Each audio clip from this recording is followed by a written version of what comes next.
Looking for royalty-free music? Check out Epidemic Sound. Find your perfect track.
Hello. Sorry if I sound a little nasally. It is, as you say, allergy season. So I am suffering in more ways than one. But I lived. So, hello. Hopefully it won't be too terrible to listen to, because this is a lot of reading. But, I mean, howdy. I don't normally stream on Sundays, but since I missed 2 of my regular streams, I figured, why not? And I have tomorrow off and Tuesday off, so I can afford to do it. I sound the same? Good. Good. You'd never know if I didn't bring it up. Dang it. Anyway. I need to remember what I did last time. Because I don't remember what I was doing. Oh yeah. All of the ghouls and stuff. Oh yeah, I learned how to speak zombie. We did speak to a bunch of dead people. I had some rain yesterday. So it's clean for us allergic people now. All right. Okay, hello. Cast air. Yeah, that's what I thought.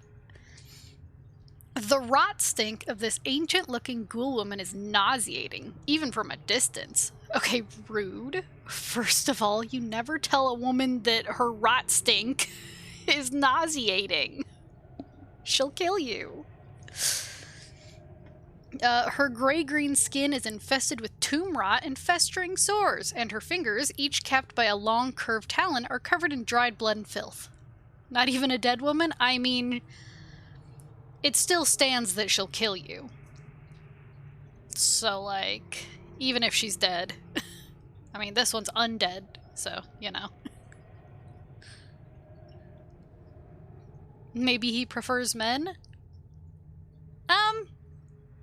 Maybe. He does have a beloved. I think a cast would like to kill you regardless of what you say to her. Probably. She seems like that. Her hair, thick with scuttling insects and worms, hangs to her knees. It hides nearly all her face in shadow, save for a fanged, feral grin and a lolling gray tongue. Hello. Hist! What have we here? Some pretty meat, aye. A little tough gristle? Sharpen me teeth on your bone and grow fat on your marrow. Hist. I got some questions. It's your character's impression. Maybe speaking it loud should be in the options.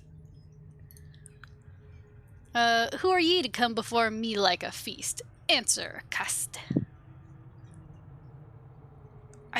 I remember, I think Fail said to say this every time. But I don't know why. I don't know why. Sure, though. I'm a Don. Huh? Don. She draws her long gray tongue slowly across her lips, yellowish drool trickling from the corners of her mouth. Yes. My questions, ma'am? Go. Pester a cast while you still live, meet ask. Shouldn't this be off-stream day? What a surprise! Yeah! It's a surprise tool that will help us later on. But, Lingrus, because I took off the last 2 days from COVID shot number 2, I decided to do some makeup days. So, yeah. It's a makeup stream. Now that I feel kind of okay again. Let's see. Have you seen a small bronze sphere anywhere here? Akast shakes her head, lice dropping from her long white hair as it sways about. Akast opens many coffins, many tombs. Never seen such a thing. Makeup, but we don't even see you. Also, I don't wear makeup ever because I'm allergic. Teehee. I had other questions. What you doing? We fight, win, and feed. Made up makeup. True. I don't wear the makeup. You can imagine I wear the makeup if it makes you feel better, but I don't. Also, I touch my face too much. I'd be terrible. Blooded ones such as ye become our food in the end. Ravenous hungers we have. Burn the stomach, never full. We hunger all the time, and here ye are. Hurry up, die, and be still. I don't wear makeup either, no worries. I mean, you could. I just don't because I'm allergic, so I never learned how. And I'm a man, that doesn't matter. You can wear makeup. Blooded ones? Only when I meet my wife. Fair. Meet people to eat. Her yellow eyes peer intently at you through her ragged white hair. Yee. But I take care of my beard like any self-respecting dwarven male should. True, it's harder to wear makeup if you have a beard. But you could still do like eyeshadow or like eyeliner. Eyeliner, good. I could never do it because I'm afraid of anything coming near my eyes. I'm a failure. Let's see. Let me ask you if someone in particular. I want to hear about the Silent King. Unseen king, not silent. He say, we do. Marrow-stuffed bones and a herd of dead flesh obey him, no question. Akaste not see, Akaste only hear. One day I shall meet this one. Meet this one. Yes. Akaste strong and silent when weak. We shall see who master, yes. Yeah, then you're not dwarf, you're Jack Sparrow? True. Just use more paint. Look at medieval Scots and Braveheart. True, also. Who else inhabits this place? Many wander these halls, yes. Marrow-filled bones, herd of dead flesh, we the blighted ones, all ruled by the Silent King. She spits in disgust. Who tells us what to do, what not to do? Also the little tasties, bloodied rats. Akaste rubs her clawed hands together greedily. Freedom!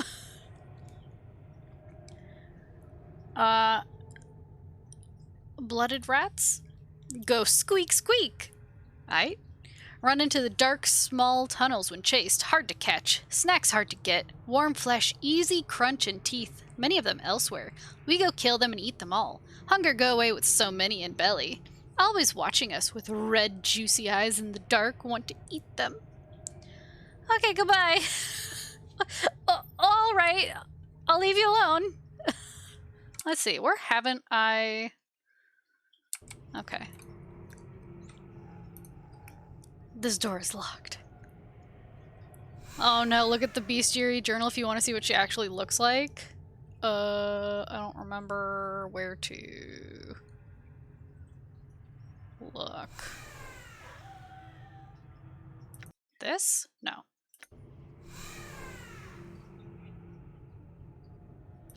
Journal screen. Here we go.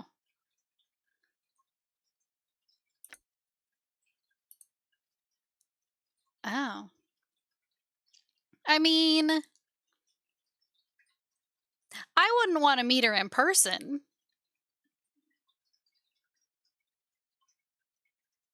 But I really wouldn't want to meet, like, any of these in person. Especially these frickin' rats. I mean, Dionara, okay. She doesn't look like the ghost that would scare me. Who else haven't I looked at? Booba. The Lady of Pain. Hello, lady. Mercy Killer. Midwife. Farad. The Skeleton Priest. Is that not messed up? Having a skull when you're a skeleton? I guess not. I mean, we as humans have put other humans' heads on sticks and left them outside. We don't usually carry them with us, though.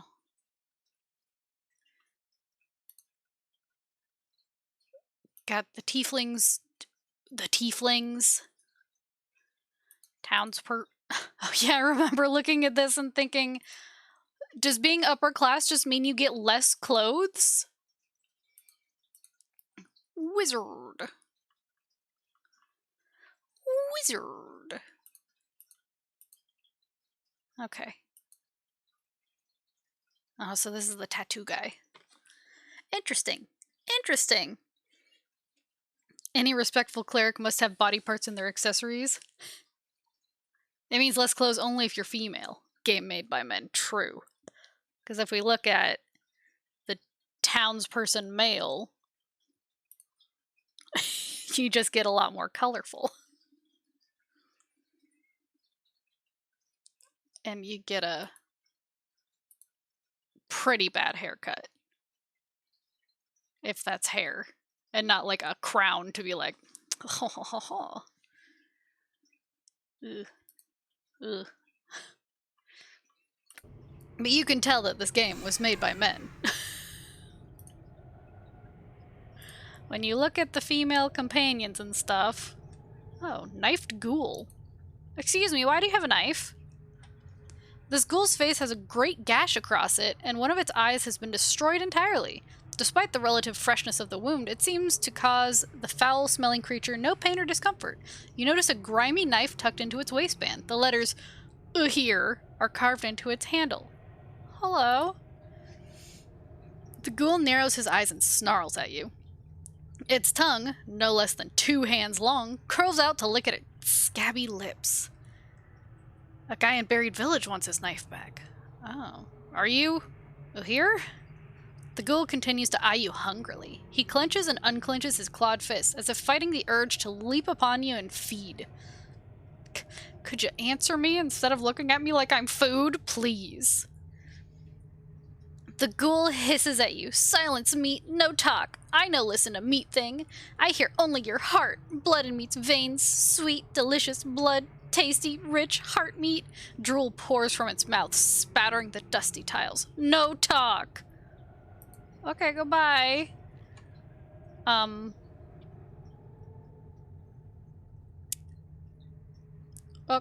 Okay. Goodbye. Me going to get a snack in the middle of the night.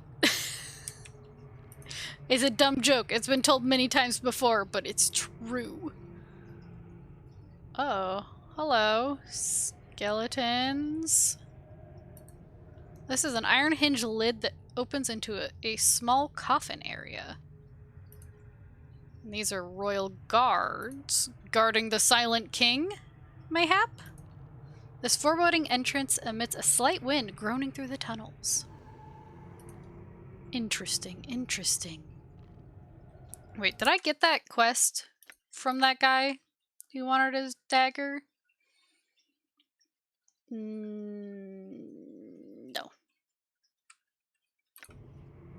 I don't think I talked to everybody. I found Fraud and I went, well, there he is. There's the man. This door is locked. I'm locked in here. Oh. Could you stop screeching? Okay. I'm locked in. I'm locked in. She said it should be inscribed upon her tomb, one next to a spiked chest bolted to the floor. In the Drowned Nations catacomb. So not here. I guess I'll talk to a royal guard? Hello. This massive skeleton, far larger than an ordinary human, wears ornate bronze armor engraved with elaborate symbols. As you approach it, it looks down at you briefly, then away again. Hello. Greetings, living. The thing's voice booms. I stand here as a royal guard of His Lord and Majesty, the Silent King. I must ask that you do not distract me from my task with questions. Could you at least tell me who you are? Or were? I am in death as I was in life, one of the 99 sons of the Western Mountains, fathered when the member of Amahar was severed and cast down upon the face of Ithir. Honor-bound to defend our queen, we were lost to this world when ours, and our lady with it, was destroyed by an angry godling, a brother to Amahar. Many of our numbers roamed the plains, but some, like myself, chose to remain in sigil. When I passed away, I was interred here, and later awoke in the state you find me in now. I then chose a new master, the Silent King, to defend. Okay, goodbye. Can I... okay. He doesn't want to talk to me. The Silent King doesn't like talking.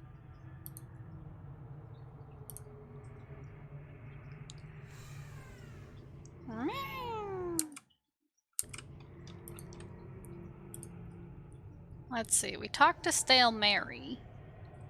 Oh god, I hate the zombies walking around. They give me the jeebies. The heebie-jeebies. You see Stale Mary, when she finally notices you, she groans softly. Greetings. Hello, again. She nods her head, awaiting your question. Have you seen a small bronze sphere anywhere around here? I never asked you. Talk to Doubtful Skeleton? Okay. No, sir. No, sorry. Okay. Doubtful Skeleton, okay. Where? Where? Riddling Skeleton. Oh, here. There's no meat left on the bones of this ancient animated corpse, only a few colored rags, which seem to serve more as decoration than clothing. It is staring at the floor, shaking its head and tapping its chin thoughtfully. Hello. You can also talk to the riddling skeleton. Will they ask me a riddle? It makes no response, apparently lost in thought. I said, hello.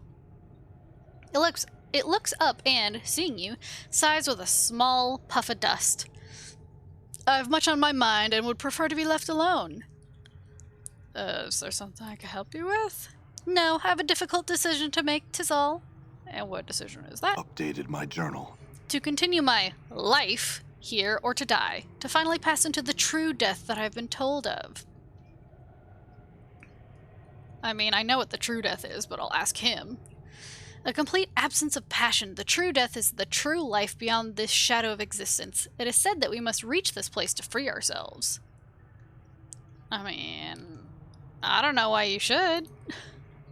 I shall take thy words into consideration. Now, I ask thee to leave me to my thoughts. Farewell. Okay. This skeleton is shaking its head and giggling to itself.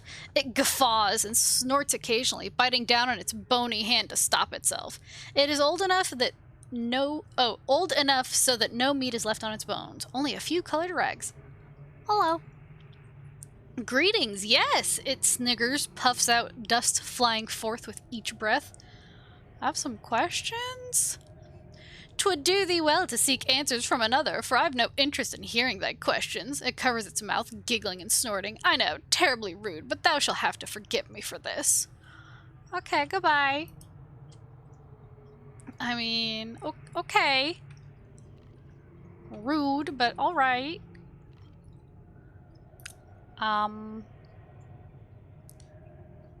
Skeleton merchant. Ooh, hello.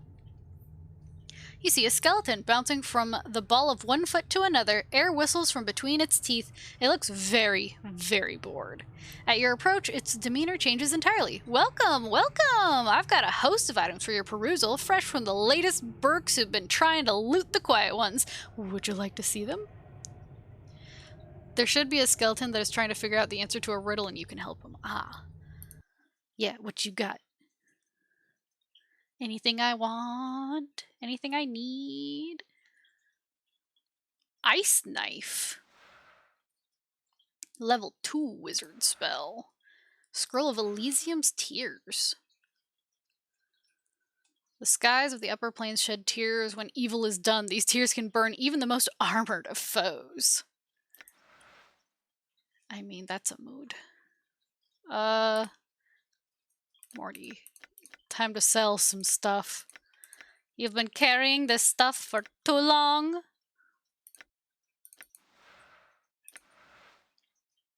get Charms of Infinite Recall.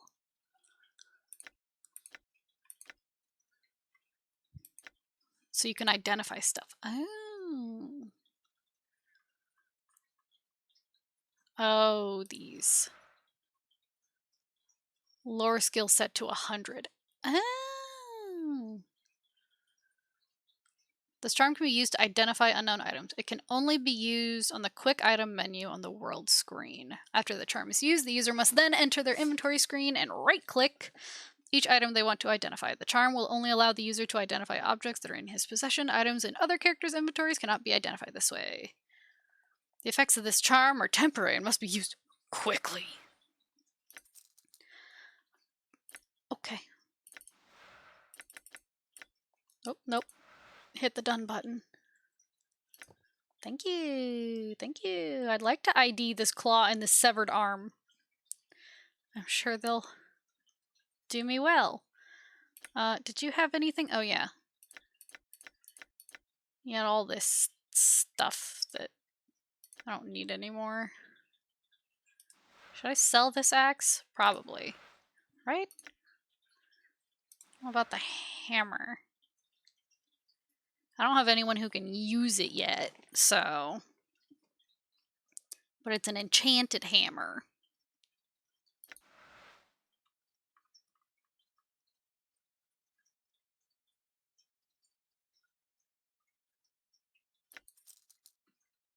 I should probably just sell it.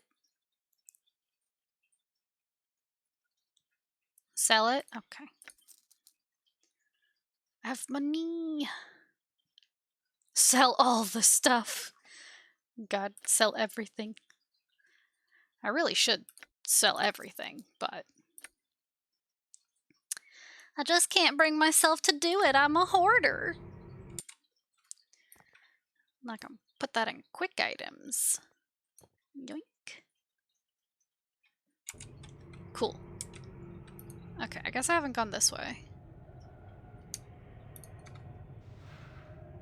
Oh, some more rusty daggers. No thanks. Thank you. Ah. There's nothing over there.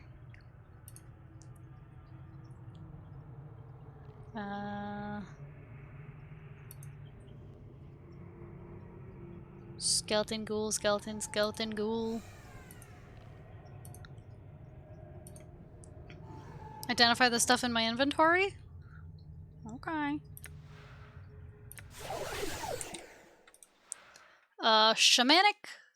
Shamanic Rod. Invokes magic missile. Usable only by mages. And a severed arm. Gross. Usable only by fighters and thieves. And new tattoos. This severed arm is as hard as a wooden club. Wait, upon closer inspection, you know for a fact that this arm is yours. This is my arm? How long it has been lying around waiting for you is anyone's guess. You can't explain why, but you feel like you should take this arm to a tattoo artist and have it examined. Your own arm. Then where did I get the other arm? If this is my arm, then where did this arm come from? Or this arm? I guess this one. You regenerated it? What? What? Huh? What? A puzzled skeleton. That sounds like it. This skeleton is muttering to itself, occasionally pausing to scratch its skull. It is old enough so that no meat is left on its bones, only a few colored rags. I like that they have to say this for every skeleton. They're like, by the way, there's no meat on this skeleton. That's why it's a skeleton. Like, thank you. I know what a skeleton is. Thank you. Hello. It nods a greeting in return, but does not reply to you. I have some questions. The skeleton looks up to you and grunts in frustration. Not now! Forgive me, but I have the most horrid riddle on my mind and I can't puzzle it out. It's a bit weird sometimes, but I think you'll get explanations later. Interesting. Oh yeah, what's the riddle? It seems surprised. Oh? Going to give it a try, art thou? Yeah, go ahead. I'm great at riddles. Very well. This is from a chortling buffoon of a bone bag thou may well find nearby. It refuses to give me the answer, and it's killing me. Go on. It nods. Think of words which end in "gree." Angry and hungry are two of them. There are but 3 words in the common tongue. What is the third word? The word is something that one uses every day. Thou hast listened. If thou hast listened carefully, I have already told thee what it is.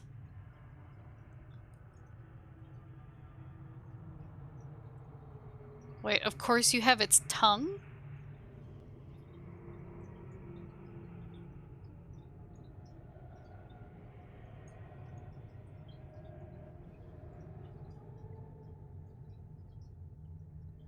What?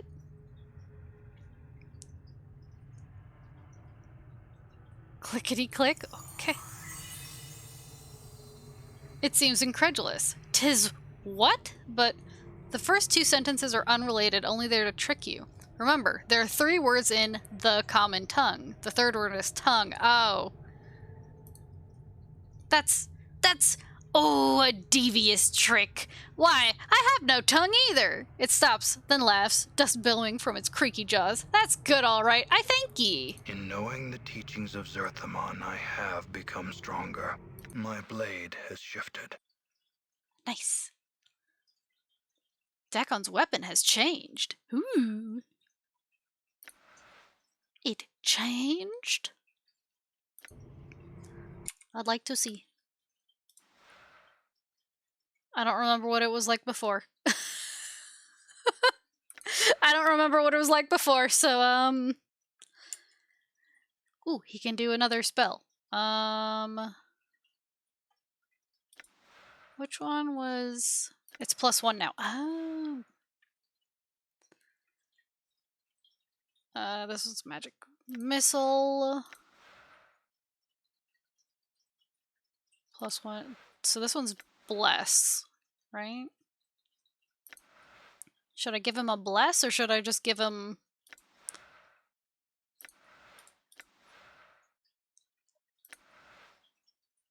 another magic missile? I'm gonna give him a bless. I'm gonna give him a bless. Give him Valkyr's Eye? Okay. AKA blindness. Oh, okay. Okay.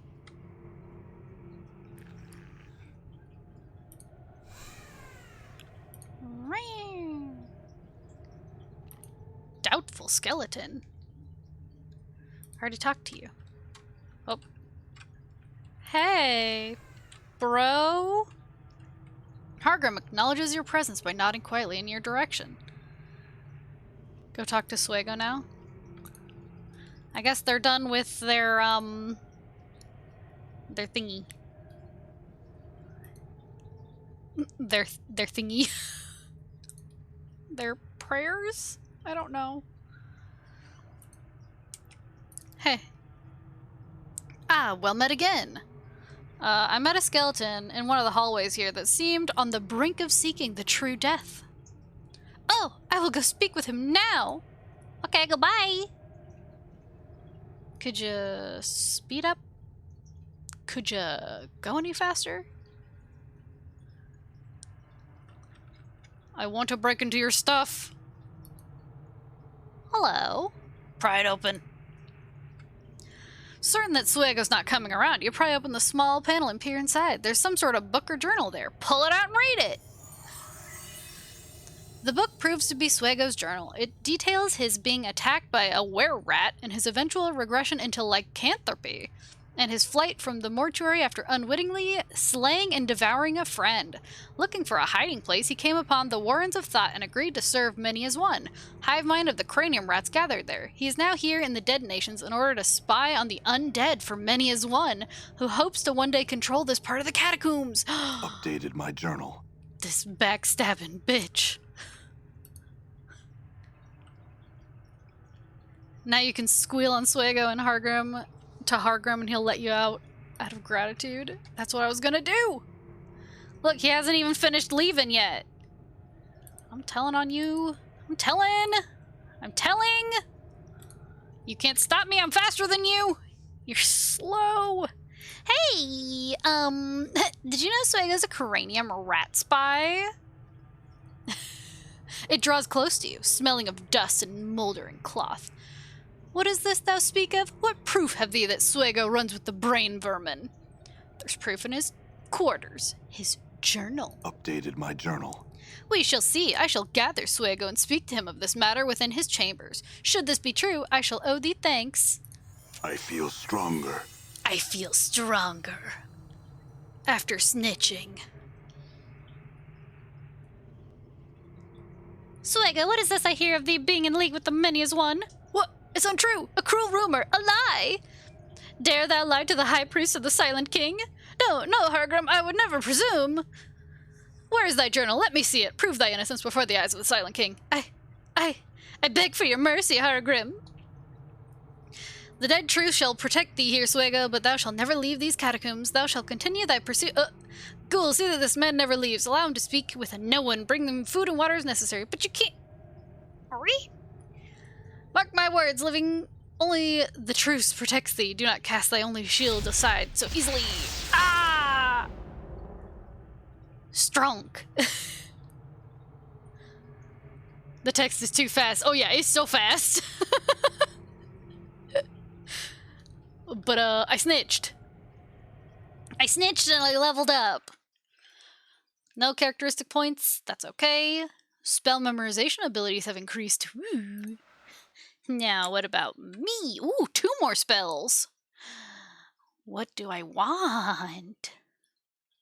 More blindness? What do I want? More blindness? Sure. Another magic missile? Why not? One more pacify? Okay. But look, I can do 2 blood bridges. Oh, I could do a level 3, but I don't know a level 3. Sag. Sag that I don't know a level 3.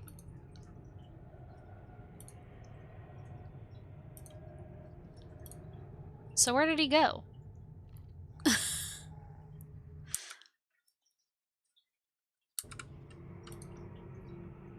Do I need to talk to him again? Or can I just leave? Hello? Oh, there he is. Hey!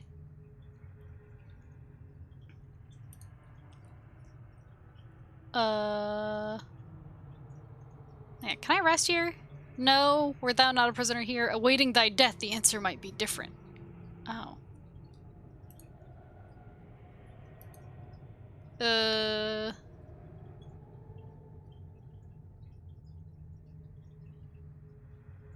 Updated my journal. Okay, after a short silence, its jaw creaks open. 'Tis doubtful, but perhaps mysterious are the ways of the Silent King. Can I speak with him? It holds up a bony paw. No. Bony palm. Sorry, paw. But I need his permission to leave. It holds up its palm. No. By the power of the Silent King, thou shalt not leave this place. What can I do to convince you? It considers you for a moment before speaking. Prove to the dead nations that thou meant it no harm. Acts of goodwill. Perhaps then, I shall take thy petition to the Silent King. Updated my journal. Yes, perhaps. Occasionally the ghouls will miss small packs of well-hidden cranium rats that have come to spy here. Shouldst thou come across any, be sure to slay them. Cool. I forgot we needed to ask this before outing Suego. Cool.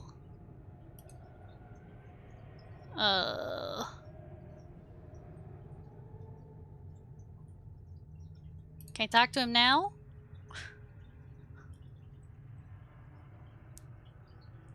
There's a small pack of rats on the west side. Over here?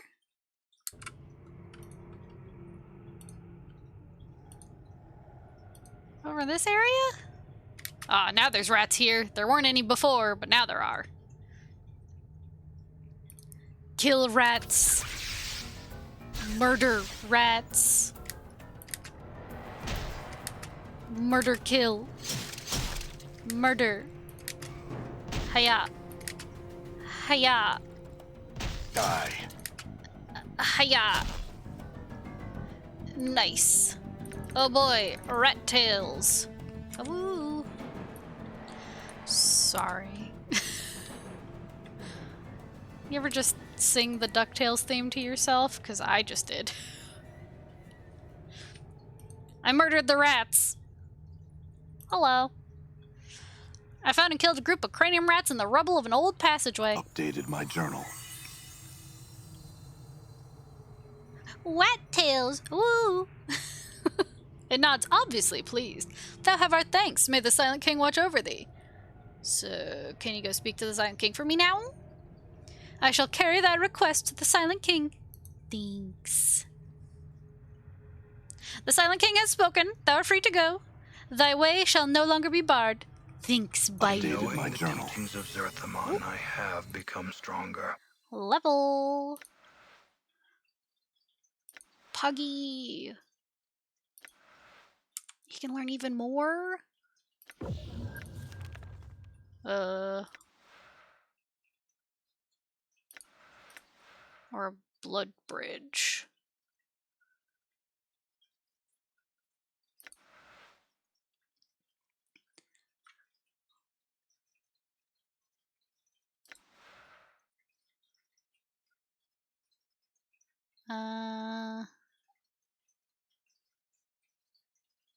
Go through the west gate to leave? Okay.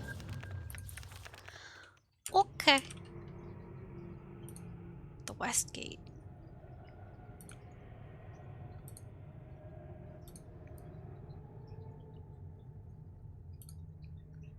This one?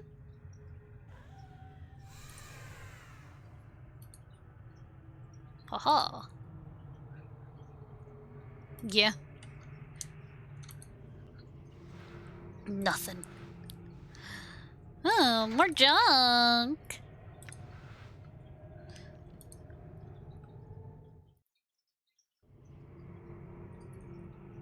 Be sure to scour this area properly.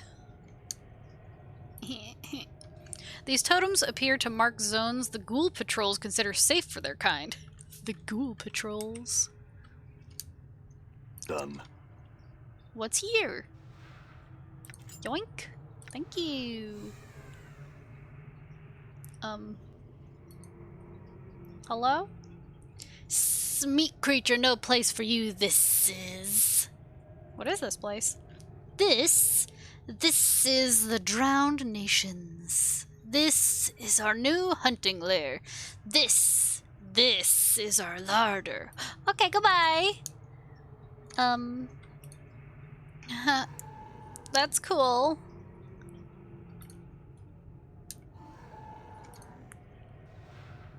Ooh. Nice. Here you go, have a hammer. Here you go, have some things to hold on to. Give me bandages. Can I go further than that? No. Okay. Keep your eyes open. We all love looting. Well, I hope so. What are these ghouls talking about? Oh!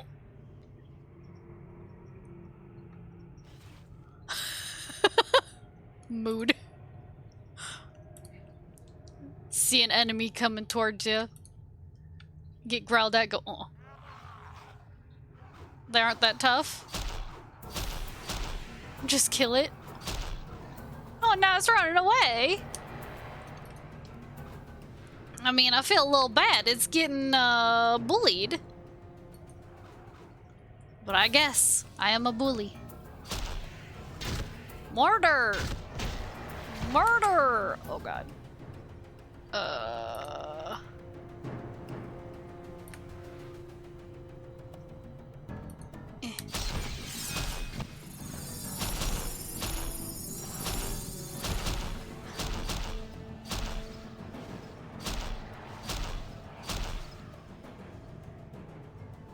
Wow. Any loot? No? Useless. You're useless to me. I mean, what's the point if you can't even loot nothing?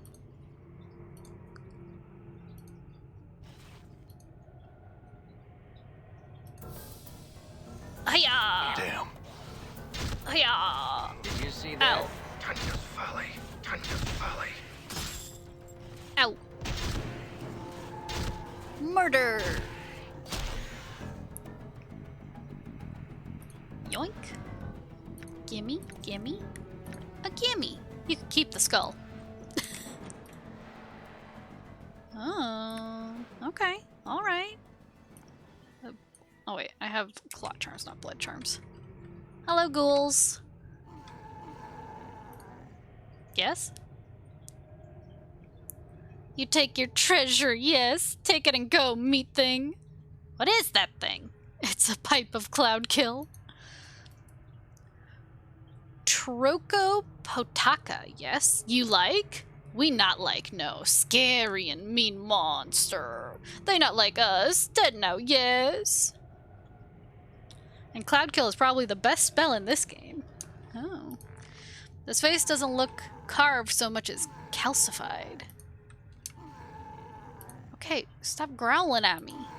Stop yelling at me. God, ghouls.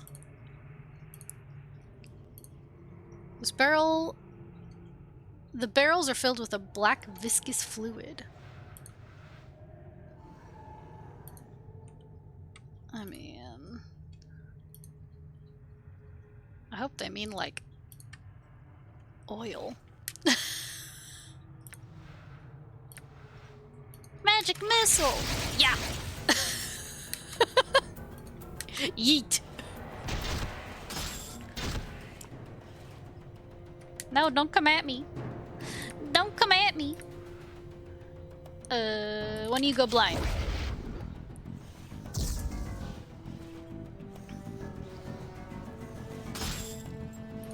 I mean, they already kind of look like they don't have eyes. They must do. I just can't see them.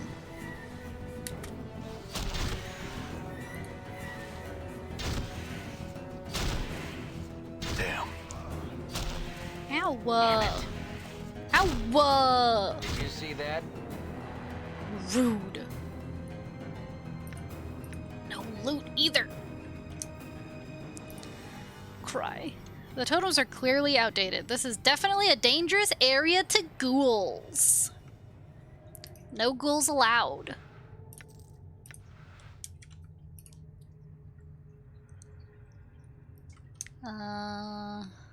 Okay. Ghouls, if you would like, you can go back there. Ghouls. Okay. Now I go this way.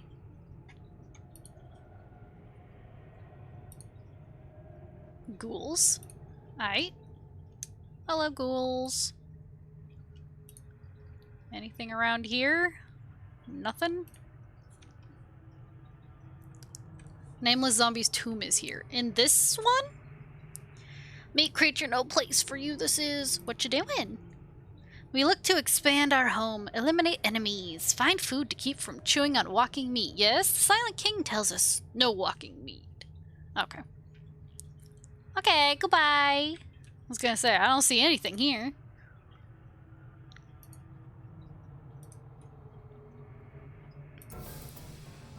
Oh god. Get away from me. Get away from me. Oh. It murdered a ghoul. Oh, it murdered another ghoul. Yoink. I mean, they don't need it anymore, so... Oh yeah, this is the spiked chest. This large tomb has a short inscription carved into it. Here lies the beloved mother of Bajin A. The last part of the inscription is illegible.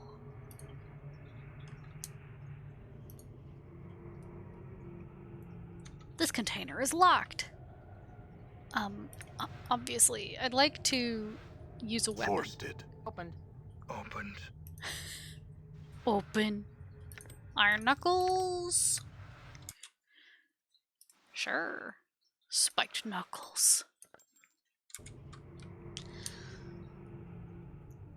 So... I think I already looked in this.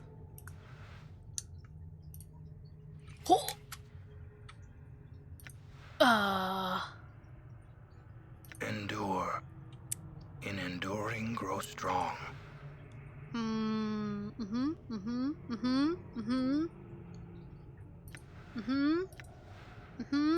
Okay, alright. Okay. All right. Uh-oh. Select everybody. Goodbye. See ya. See you later. Bye. Have fun. See you later.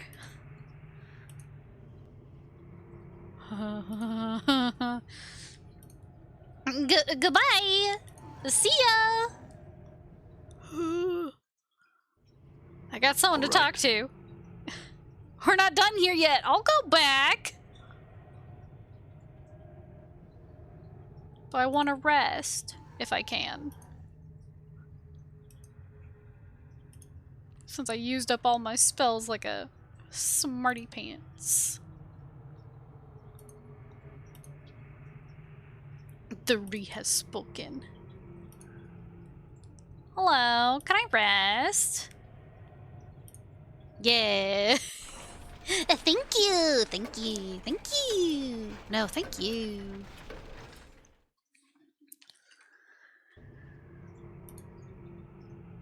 You've rested for one whole day.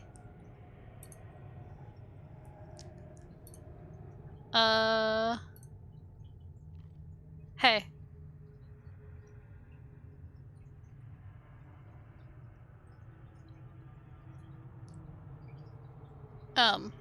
I found the tomb, but the name was ruined.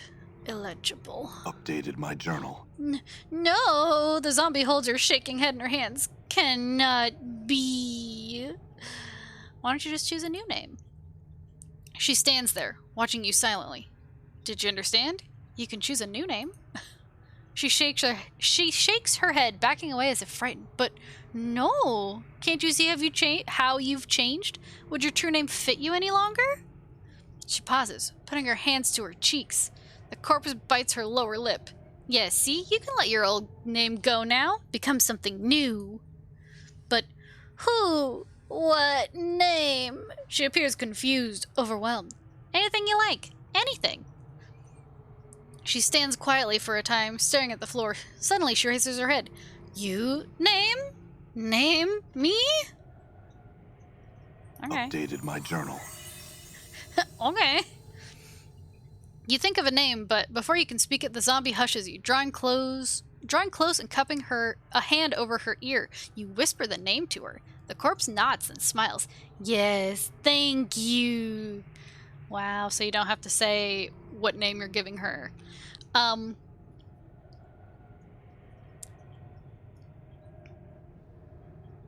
Okay, goodbye. We named her Viconia. And your name shall be Vicky. Don't ask why. Don't ask questions. It's a very good name.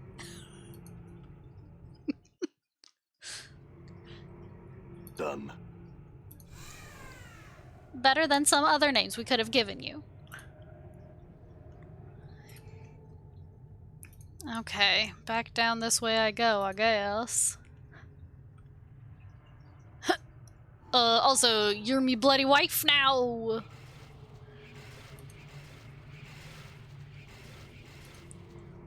Hello? Are all the flying... Oh, they are. Oh, they are.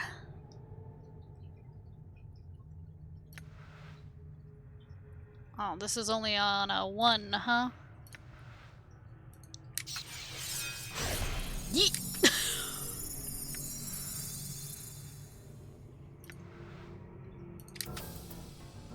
Get him!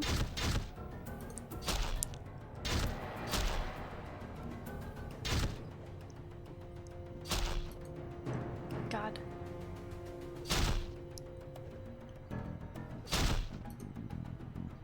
Come on, guys. You know you have to actually hit them, right? They're not even moving.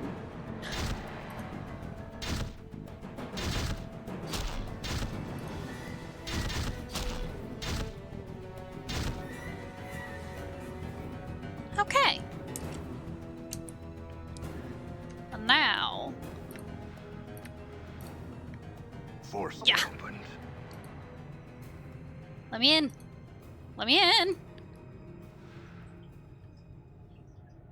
There's nothing in there.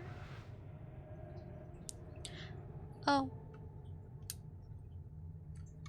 Oh. Maybe I punch Opened. Open. Forced it. Oh, yes, yes, yes, yes. Super OP. Enchanted punch daggers? Oh, it's a pair of jagged dagger blades mounted on iron knuckles. Huh. Loot. Precious loot. I mean, good, because the other one was empty. Hello? Hey, oh!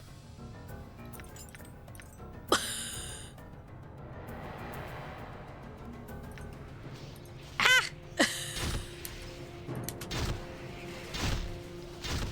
Yeah, we take on this one. You guys fight over there.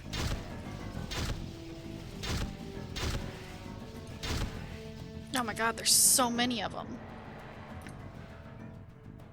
There's so many. Oh, it didn't even get very many of them. Oh no. Damn it.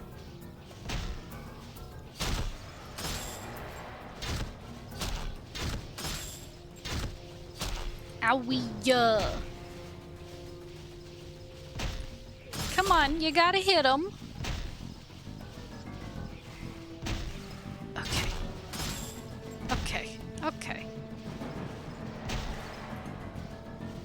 Alright, I'm still using my fist. I feel when they all save except one. Right? That would be me. I'm that one. Something has staved in this body. Chest cap. Something is staved in this body's chest cavity. What? Huh? What? Huh?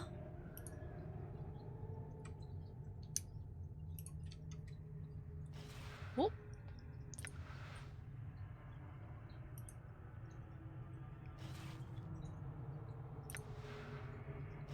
No, I you know hear what? your words. You use one of your magic missiles. This one? Yeah. Magic missile! Yeet.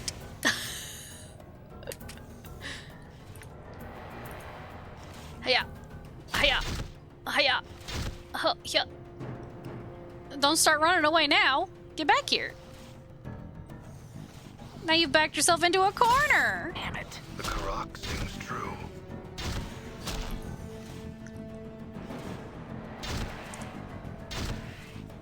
I mean, I feel kind of bad. They're just like chonky lizards. Sorry, chonky lizards. Oh. Dakon. Owie. All right. Junk!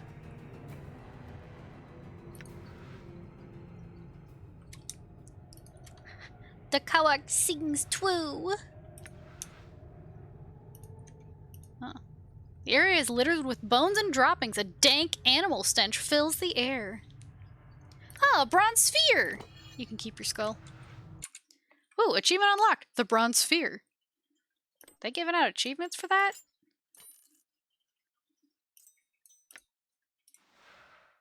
Here you go. Here you go. They're like, honestly, we didn't expect you to get this far. Here's an achievement. Now that we have it, we can bring it back to Farad and get a sexy thief companion? Hell yeah. Wait. Sexy by who's... I mean, who's judging the sexiness? Oh. As you open the gate, a cold wind rushes forth. You begin to shiver as you hear the sound of a voice whispering, although you cannot make out what it says. In a second, it is gone and all is silent. You realize that you have been here before, and you have a strong feeling that your companions must not follow you in. Ours both, I would imagine. Cool, cool. Why is my only option? I'm going in alone. Wait, no. I'm afraid. Should I go in?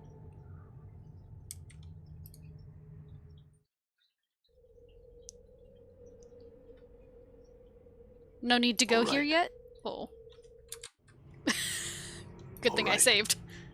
Just kidding! Just kidding! It was a peek. It was just a sneak peek. To a place that I have to go alone.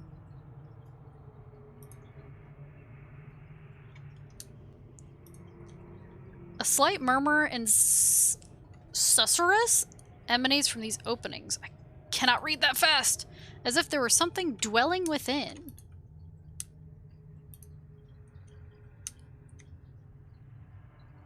Get the water flask from here and run? Trust me? Is it on this guy?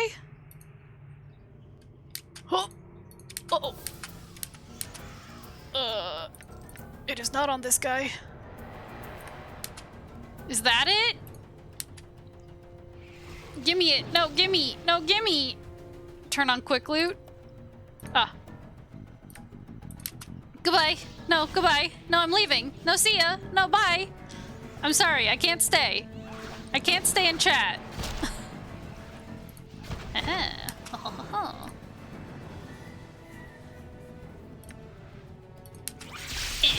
Oh god. Oh god. Goodbye. No, goodbye. No, goodbye. I got too far away to take her stuff.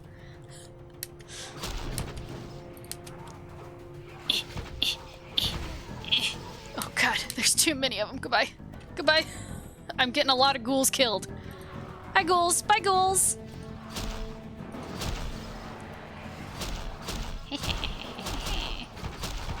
I fight.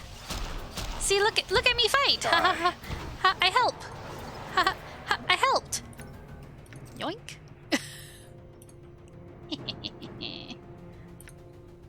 I'm a terrible person. They're already dead anyway. True. Yoink. Oh, there's still some left down here. Come on. Come at me. Yeah, all by your lonesome. Come here. Come here. Damn. Oh, critical miss. Oof. I can't be trash talking when I get a critical miss. But that's always when you trash talk, isn't it?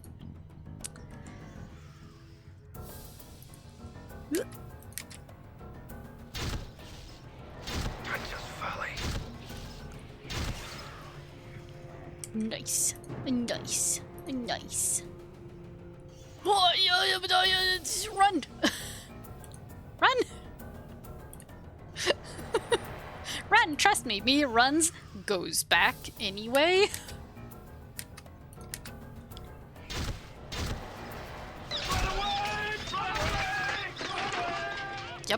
Yep.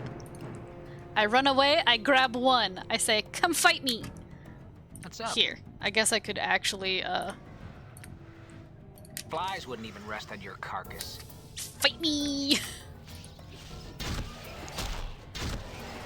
Damn. All right. Yeah? Tell them they suck. You blathering idiot. That was a weak insult. Damn it. I mean, who'd you learn that one from, Morty? All right.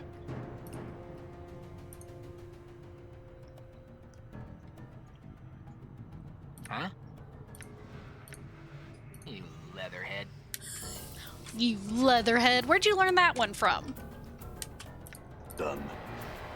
I mean, come on, Morty. Getting trash talked by a floating skull is surely to be demoralizing. True. Damn it. But when he's saying stuff like, you leatherhead, Die. are you really... I mean, are you really insulted?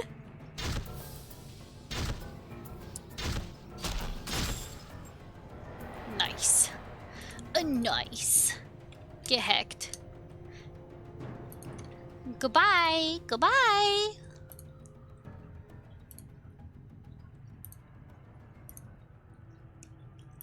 Oh, nope, I don't want to talk to you. I'm sorry.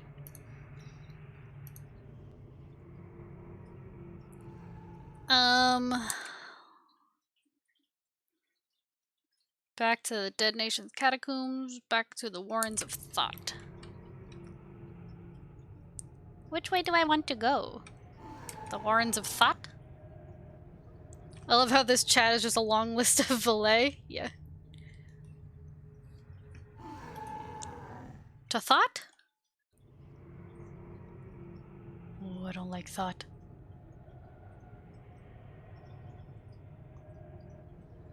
All right. Oh. Okay. No reason to go there. I I'm can see gone. that now. It's a door and it's locked. All right. So then this door.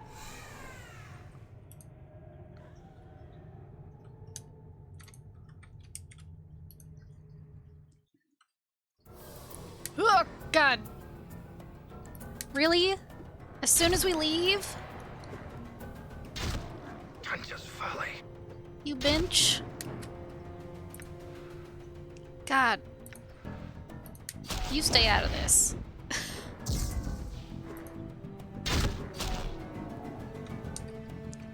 All right. Oh, this sandy-haired collector's corpse is covered with nasty bites. The dead man's neck still writhes as if it were trying to twist itself off his body. He speaks with an effort. Hey, I'm Chad.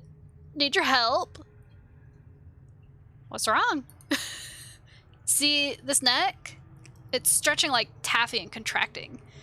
Damn Vargul bit me. I'm dead and I need to hold my head on if I don't want to be one of those damnable things. He's speaking with an effort. You gotta kill the Varguls down this passage, all of them, to save me from that. What'll you give me for it? In return, I'll give you directions to a powerful magic item. Dead Sight tells me you might need it. I'm on my way. To anyone who hates Valley Girl accents, I'm so sorry. I'm so sorry. But honestly, that's one of the most fun voices to do. Get him! Kill! Die. The Karak sings true. Cool. Radical. What about this one? The corpse jerks visibly as if electric current ran through it and a gassy sigh escapes its mouth. Hello. The corpse babbles with its liquefied tongue and you cannot understand a single word. Forget this then. Forget you. Oh wait, this is where rats are, isn't What? it? Okay. So, I'm gonna say... Epoxy bastard. Yeah, frick you, rat. Come here. Get him. Hell yeah, Morty. Hell yeah, Morty. This is up to you. And you're trash talking. Plain swine. What did he call him? Yeet.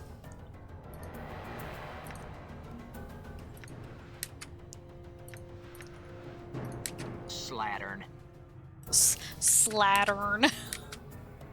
Talk to the face on the wall to the west? Okay. I'm just gonna murder these rats.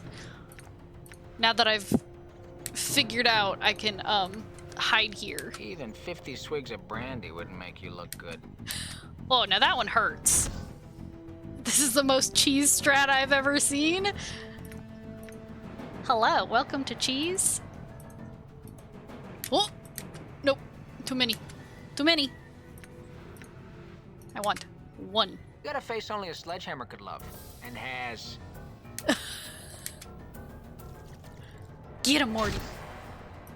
I mean, luckily, these rats are weak, and so Morty can murder them by himself. It's just getting one rat. They're weak enough to not cast spells, now just attack? False. False. I take it back. See? See? There were more, you just couldn't see them. Okay, here we go. Your sheer ugliness stabs pain into my eyes. Trust me, I know what I'm doing. I've been murdered by these rats before. Whoa, too many. I might be able to get away with it. Stupid yabo. Stupid yabo, wow. Damn it. Get him! Morty! Stop missing! I know you're just ahead, but... Come on. Still not as cheesy as the Saravok World Wide Web strat? Look, that was the best strat, period. Got a face only a sledgehammer could love. And has... Oh! Ouchie. Good thing I saved for spell. That looked... gross. Slattern. If you don't like cheese, you will not like my stream. I'm here to cheese, because I'm bad at games. Some of the high-level spell animations of this game are absolutely glorious. I think there's only 3. No, there's 4. But it should be okay now. Boys, we should be okay now. Oh god, ow. Get them! Get rats! Murder rats! Die. Yeah! That's payback! That's payback! For the, like, 4 or 5 times you murdered me. A decanter of endless water. Oh yeah, that's what he wanted! He wanted to drink! 65 XP per rat. Woo! All right. Hey, when there's like 90 rats, that's pretty good. That's pretty good. Hello, face. Hi, have you found the flask of which I spoke? Yeah.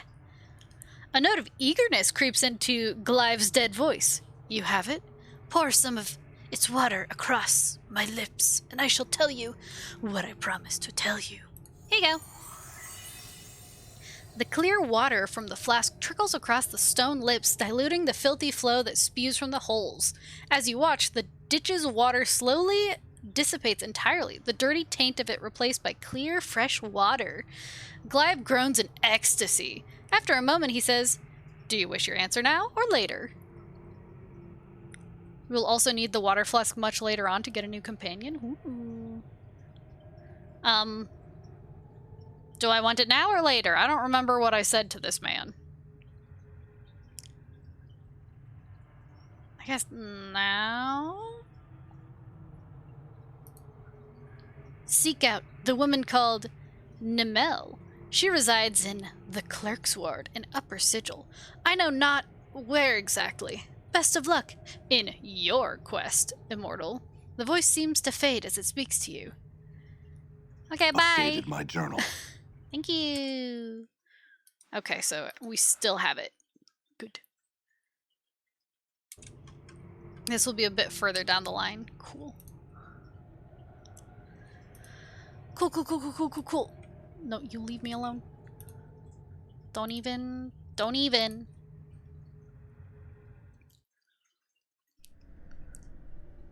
Hey. Bar, let me in. The guard straightens up. You guys what Farad wanting, Burke? Yeah. Show it to me, Burke, and I'll raise the gate, but not until, alright? Here you go. Alright, come on back in. Thanks. Thank you. Locking me in there until I get the goods. Smart. Oh, here. I don't think I ever talked to you. Hello. This sour-faced middle-aged man starts when you approach him and reaches for his belt. Finding no weapon there, he simply backs away from you. You can see that beneath his collector's robes, his lower legs and forearms are swathed in filth-encrusted bandages. What you want? Just the answers to some questions. He nods but says nothing. What you doing? Waiting for my wounds to heal up so as I can make another run down below. I sells the stuff I find down there. Down below? He nods his head down in the catacombs where all the debtors is. Say, you going down there anytime? Yeah, why? Because I lost my lucky knife. See, I didn't talk to him.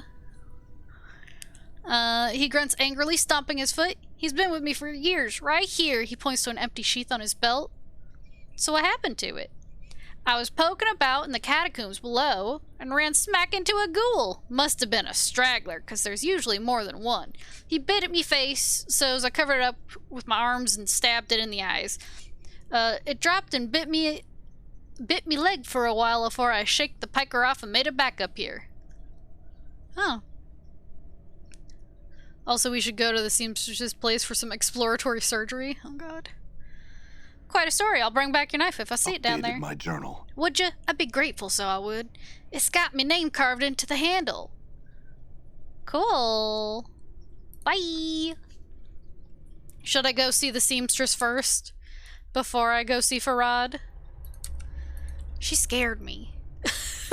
She scared me. Yes, okay.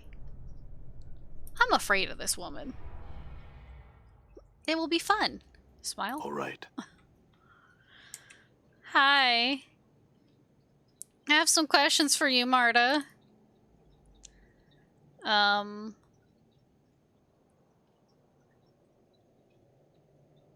What do I say? 4? Oh, can you dig in my body to find anything?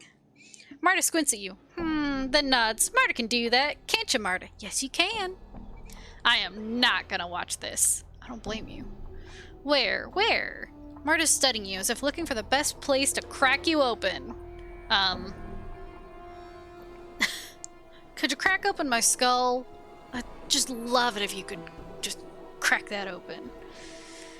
See if I really got brains in there. Let's try the stomach. You lie upon the table and Marta stands over you, a rusty knife at the ready. There's a stabbing pain as she slices into your abdomen, then cuts brutally downwards in a saw-like motion, exposing your innards. Despite the pain, you watch in morbid fascination as she lifts up your stomach. Gross.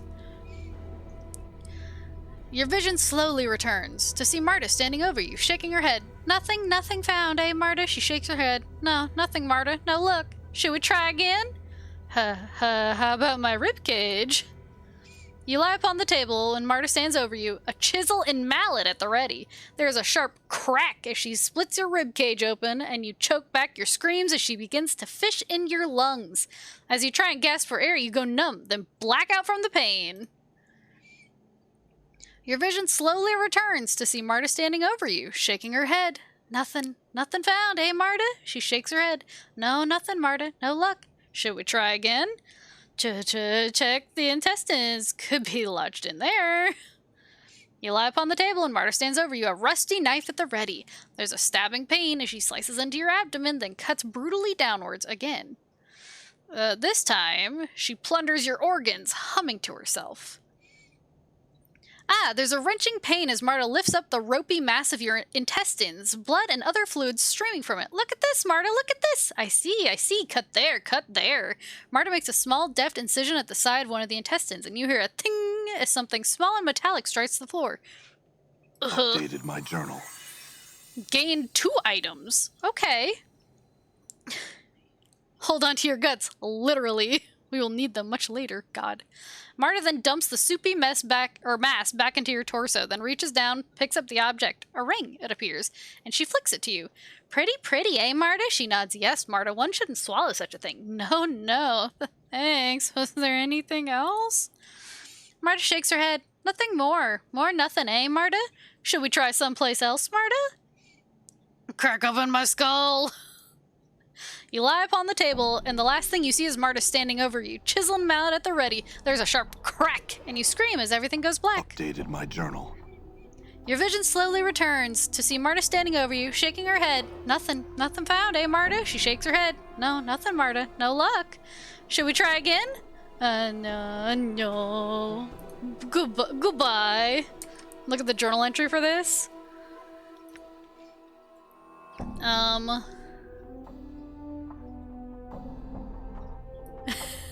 I asked Marta, the adult seamstress in the buried village, to look in my skull to see if anything was there. There wasn't. Fair.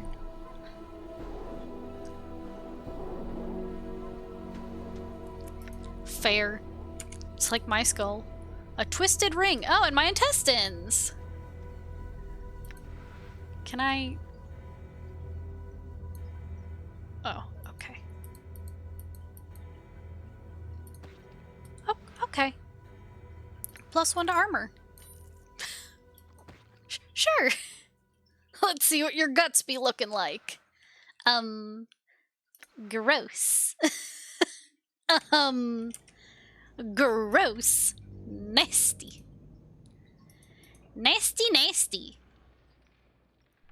I didn't want to see my guts. I'm gone. Where's Corrigan? I'll show him. Here's me guts. Onward to Farad we go. This? Yeah. Yay! Done. Hey, old man. I'm back. Found your junk. Hey.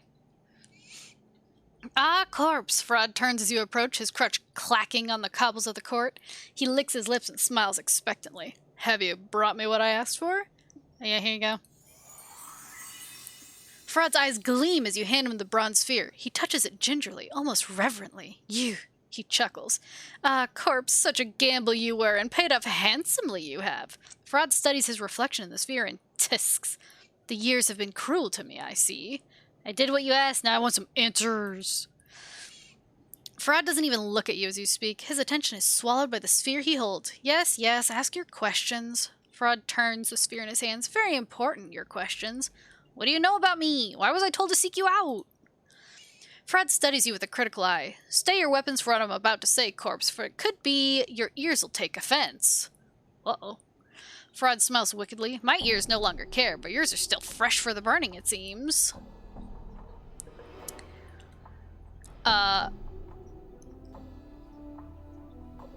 Tell me, I'm losing patience. The truth, Farad's tone softens as if cajoling. The truth was stretched a bit from my mind to my tongue when we first spoke, corpse. In all terrible honesty, I know little about you, he raises a withered finger. Yet, hear me out. Yes. You're a cutter who plays at being dead, as I see. Farad squints at you. Some time ago, you came to me, like you are now, but not. Just strolled right into Illwind Court and said you wanted an audience with me. An audience with you? Aye, an audience, Farad chuckles, like whispering sand. Like I was royalty. He seems amused, but there's an edge in his voice. You knew the right things to say, you did, oh yes. You spoke the chant like a governor, born and true, and I listened. What did I want from you? Farad gives a mock bow, his crutch creaking as he leans against it. Oh, Farad, great collector king, you says, I've come before you to request a boon. A boon, I says? What could I offer a man of such obvious strength? Go on. Farad wags his crooked finger. And you asked for a strange thing. You says, Lord Farad, I ask for courtesy. Your collectors roam throughout the hive. If they should find my body, I want it kept safe. That is all I ask. Farad shrugs. A simple boon. I see, and that's all you know? Before you can speak, you suddenly feel a prickling in your skull as Farad speaks the word boon, and the smell of blood and fear rushes through your nostrils. Farad is hiding something that happened in the past involving you, and it scares him. The boon he granted you was no simple matter. So, you granted my boon just like that? There's nothing to be gained from it for you. Why'd you even agree to it? Farad falls silent for a moment. A dead man can keep no promises, and promises to a dead man are easy enough to make, corpse. I mean, you're a merchant, Farad, not a Samaritan. There must have been another reason. Wisdom coming in handy. Nice. Aye, Farad's face suddenly peels back in fury, his skin flushing red. After you'd strung up a score of my boys in the hive walls to die, I had enough reason to promise you the plains themselves. Then your butchering self comes to my home, my kip, to demand a boon of me. Farad calms himself, those faces still flushed. I agreed. What else? You knew things about me, things only I knew. You knew I was greedy for something beneath sigil, and you put a name and picture to it. The bronze sphere, you said. I didn't think you would fetch it for me, he chuckles. Yet did you? Aye, the planes turn in strange ways. And that's all you know? Not even saying sorry. I'm not. I'm not sorry. All I know? Nay, but it's all I know about you, corpse. Cool. Next question, what'd you take off my body after I died? Farad licks his lips. Why, I took nothing, corpse. His face splits in a grin. Then I wasn't the one that found your body. Who did? Farad's smile widens, pulling the pasty folds of flesh back from his face like a curtain. My daughter, the rose of my eye, the sweetest of my family, and the sharpest wit of them all. He licks his dry lips and sighs in mock sadness. Such a cruel tongue on her. Your daughter? Who? Updated my journal. My darling girl Anna. Oh! She found you, dead as deader can be, in a place where most collectors wouldn't go for a mountain of coppers. Could be she plucked something off you, could be not. He leans in, shaking his head. You'll have to ask her, for it's not her dad's place to say. Uh-huh. Don't lie to me. You're a merchant. You always take a cut from your workers. What did Anna give you from my body? Yes. My tribute. Frod folds his withered hands over his crutch, almost protectively. There's no telling what was from you or not, corpse. Most like, there was nothing.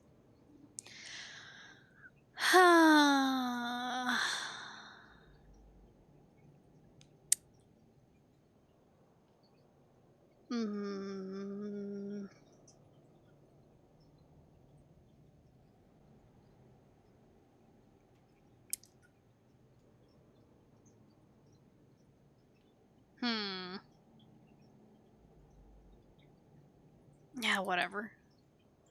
Yeah. Alright, I'll ask her. Where is she? Your call. Where's Anna? Farad shrugs. She's hiding in the shadows here, I expect, listening to us trade the chant. I called for her after you went below. Had to ask her if you were really in the dead book when she found you or not. He chuckles dryly, then takes a deep breath and calls out to the darkness. Anna, stop mithering in those shadows and come greet our guest. She's here? In knowing the teachings of Zerthamon, I have become stronger. Hello? It's weird that she's flesh-colored.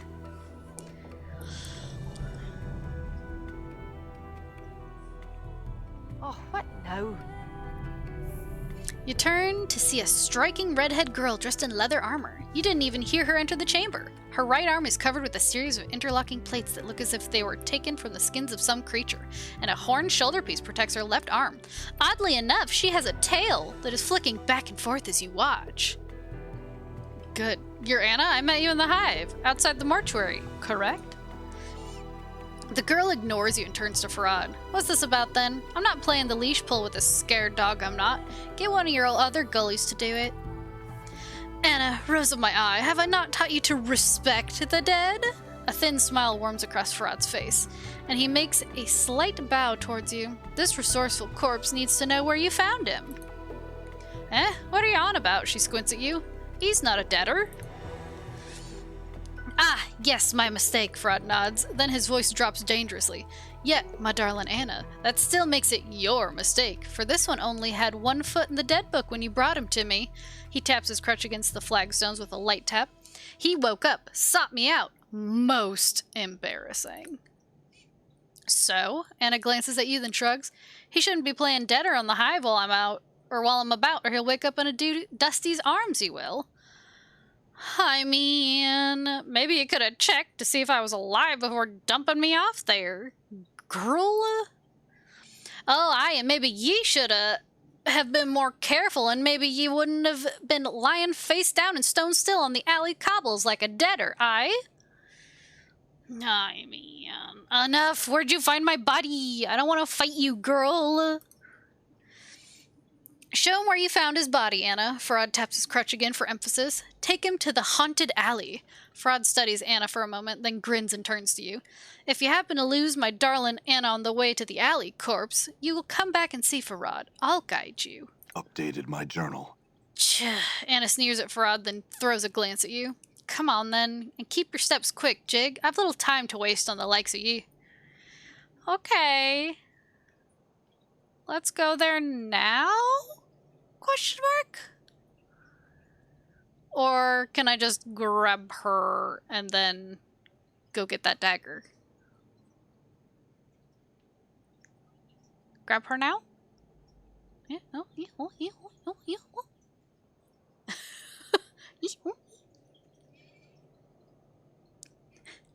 I go get dagger if you want. Okay, come here. Oh, aye, well then you can sniff out your grave on your own, idiot. I'm not wait. Anna. Fraud's voice is quiet, but it cuts through the girl's speech like a knife. Be his minder. See that he comes to no harm while in the village, then guide him to where he wishes to go. Anna spits on the ground. Pox on you both. That's what I was thinking. Now let's go. Ooh, achievement unlocked. Anna, Rose of my eye. Rose of Booba. Let's see. I wasn't paying attention. Could he learn more? No. Okay, good. Good, I wasn't paying attention.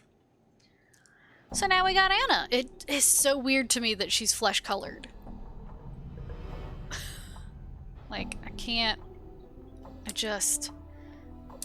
Which way is the way out? Hello? I'd like to leave. Here we go. I'd like to leave, please. Hello, The Rock. Hello, All right. hello, hello. She's a tiefling. I know she's a tiefling, but most of my exposure to tieflings is 5e. So let me in. Hey, can you open the gate for me, please? Thank you. So I'm used to, like, not flesh colored. Well, this is second I'm edition. gone. Yeah, I know. I have a ghoul I need to talk to. This way. Hello, ghouls? It's me. I'm gone. Knifed ghoul. You! This ghoul's face. Can I have the knife that you've got tucked in your belt? The ghoul looks down at the knife, scratching its head as if wondering how it got there. Finally, it looks at you and gives you a sly, toothy grin. Meat want knife? Meat make trade. Yes? How about some rat tails? Oh, yes, yes! The ghoul snatches them away greedily and devours them. After licking his clawed fingers clean, he tosses you Uhir's knife. Thank you. Okay, goodbye. That was easier than I thought. All right. Good thing I had some rat tails. Woo! Nope, get away from me! Get away from me! Nope, stay away! Okay. All right. Okie dokie. So how's this Planescape game now that you've played it for a bit? It is interesting. I didn't know there was a toll.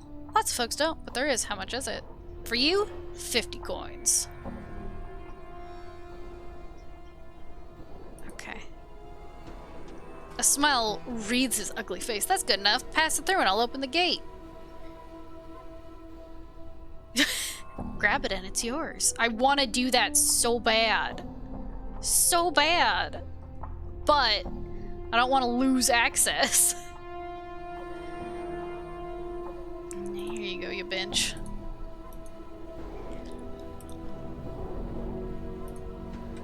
I mean, you never know when you're gonna need access to things. Oh yeah, but it is an interesting game. There's a lot more gross stuff. Where did Uhir go? Like, I just had a lady check my innards to see if I had anything in there. Here you go. Here you go. Here it is. Here takes the knife and holds it lovingly. Ah, you're back, me lucky knife. Thanks, Cutter. And you, he lectures his knife, shaking it. Don't you go running off again. He slides the blade into its sheath with a smile. Updated my Looks like journal. my skills have increased. Hell yeah, level up! Ooh, a characteristic point gained. Should I... another intelligence? So I'm at 20? Or... Qua? Qua?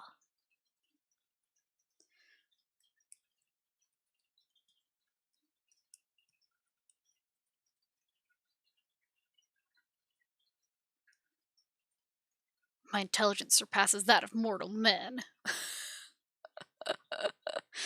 That makes me laugh. That makes me giggle. Your dexterity is average. Your charisma is above average. Your constitution is average. Your wisdom is of heroic proportions. Your strength is average. I mean, Valet, hello? Interesting and gross stuff. That sounds fascinating. Yeah. Yeah, you know. You know how it is. I mean, it started out with zombies, and I already don't like zombies, but if the story is good, I will suffer through.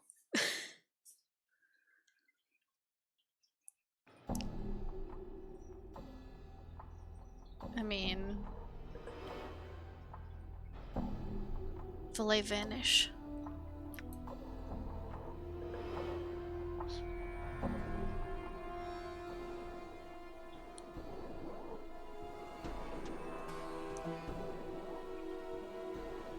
Because if I have the choice,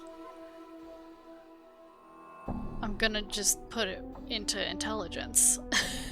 Because I don't know what else to do!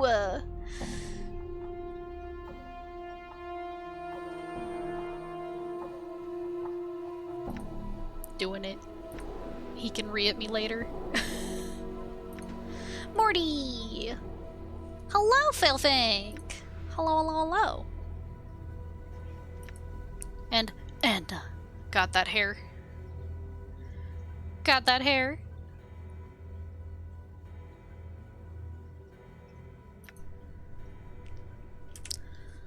I just got Anna.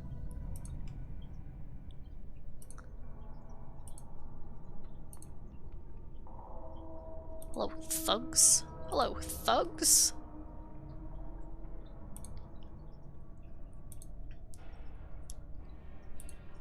And now Anna needs to take me where she found my body. Wherever the heck that was. I'm gone. Oh wait, I could talk to her. Aye. What is it you want then? Oh yeah, did you find anything on my body before you brought it to the mortuary? Be honest. Anna looks at you warily and her tail stops flicking for a moment, then resumes, slower than before. Mayhap I found something, but if I found anything, it's mine by right, it is. The other bits are in Fraud's keeping. And I don't have time for games. What'd you find? Well, you had some fist irons, you did, and a little bit of junk, but I left that for the Dusties so they'd think I was a wee bit honest. You had an ugly ring that I kept. She dips her finger into her arm bracers and pulled forth a small ring with a stone mounted on it. Worth thrice more than junk in the irons it was. She studies the ring and squints. Too bad it's too ugly to wear. I'd like it. Back, please. She studies the ring with a frown, glances at you, then back at the ring. With a sneer, she flicks the ring to you. Didn't want the ugly thing anyway, I didn't. Cool. Fine. Now, when you mentioned that some stuff from my body had gone into Farad's keeping, what'd you mean? Aye, Farad takes a bit off each corpse we find, he does. It's his right, being lord of the village and all. Off of every corpse you find? You like my Anna accent? Thank you, I'm terrible at accents. That's a lot of corpses. Oh, to hear tell, ol' Stuttercrutch has got a stash pit somewhere close to him. It's the only reason I can see why he set up Kip in that filthy, dafty hall that it is. Nothing but stinking shadows. Really? That's where he puts the tribute he gets? Aye, she squints at you. Now what are you on about? You planning to bob him?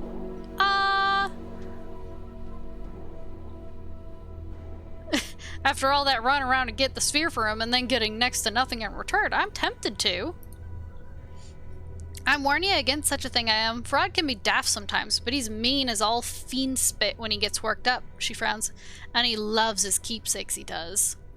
But where would he keep it all? If he's been at the village for as long as he says, he would have amassed quite a collection.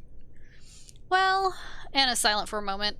I know he's never left his hall to get tribute when he needed it.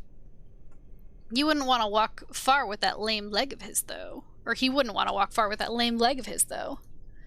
Aye, that's true, but only if you don't watch him careful. He isn't lame, though he puts on a fair show about being weak in the leg. So that crutch of his could be a portal key? Anna frowns in thought for a moment, then slowly nods her head. Aye, there's a thought, she shrugs. I wouldn't know how you'd use it, though. Maybe you just need to have it. Maybe we'll find out. Aye, okay, so where's the place where you found my body? The spot where I found your body lies behind the painted door in the Hive red light district. The door's on the northern street, north and east of the Smoldering Corpse bar. Beyond the door's an alley where I found your body. Strange place it is. Not many Burks will go there. Strange place how? Some Burks with less courage than names will say it's all haunted it is. Anna spits and makes a semicircle over her heart. It's wash. Sometimes the wind blows through the alley and makes weird sighing noises, but that don't mean there's specters and haunts and the like. You just spent almost $1,200 on bras? Oof. Oof. Why? For a girlfriend? Okay, let's go then. Yups. Figured. Bras can be expensive, man.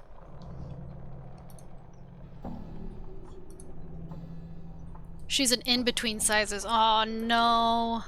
That's the worst. Uh-oh. Uh-oh, they want to fight me. Sorry, wrong way. Ha! Goodbye. Ha! So I had them custom made for her. Aw, that's nice. Yeah, bras are... Blech.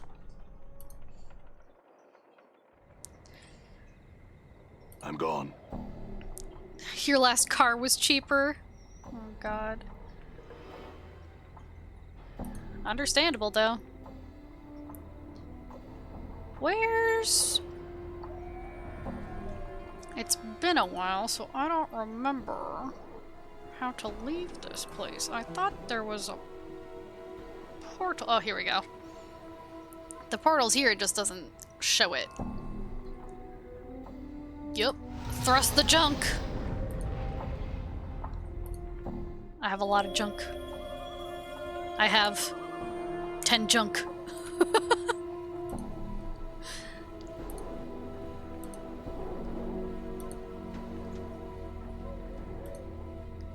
I mean, but hopefully those bras last for a while. I know I wear mine until they're, like, dead, so... Worth every penny. Okay. So, this away? I suppose?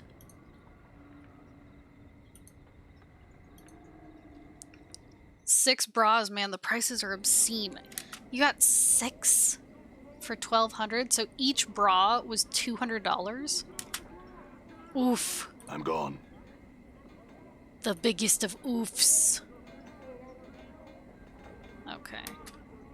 Where did she say I needed to go?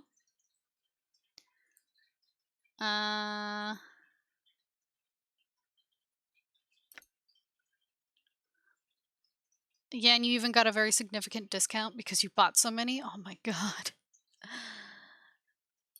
That's just... oof.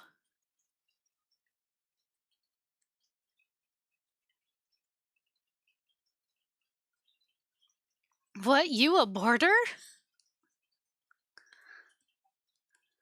Let's see. Yeah.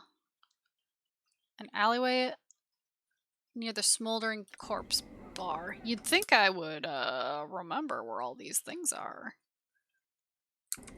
But I don't. Come on, Cutter, come on in here. You want to sleep outside? It's cold out here. Come on inside. We got a warm bed.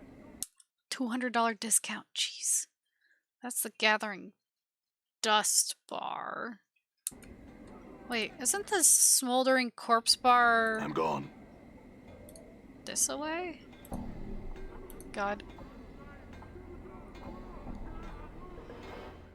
Time to be lost, I think, isn't it?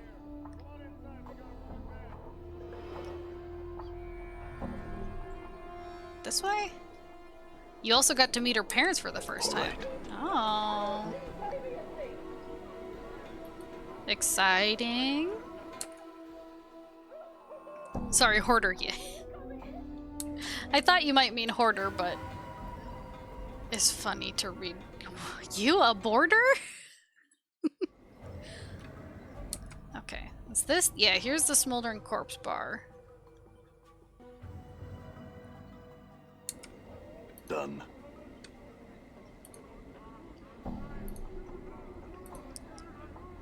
Anna, it would be cool if you could tell me, like, hot, cold?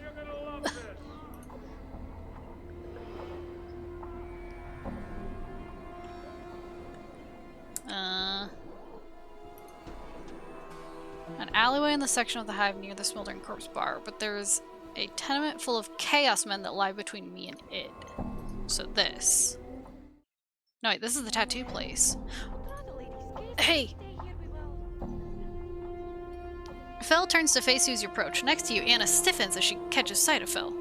What's wrong? Are you daft? Anna turns to you and you suddenly realize she's frightened. Are you so pig-eager to dance in the lady's shadow you'll bandy words with this one? Let's give this place the laugh before we get penned in the death book. What?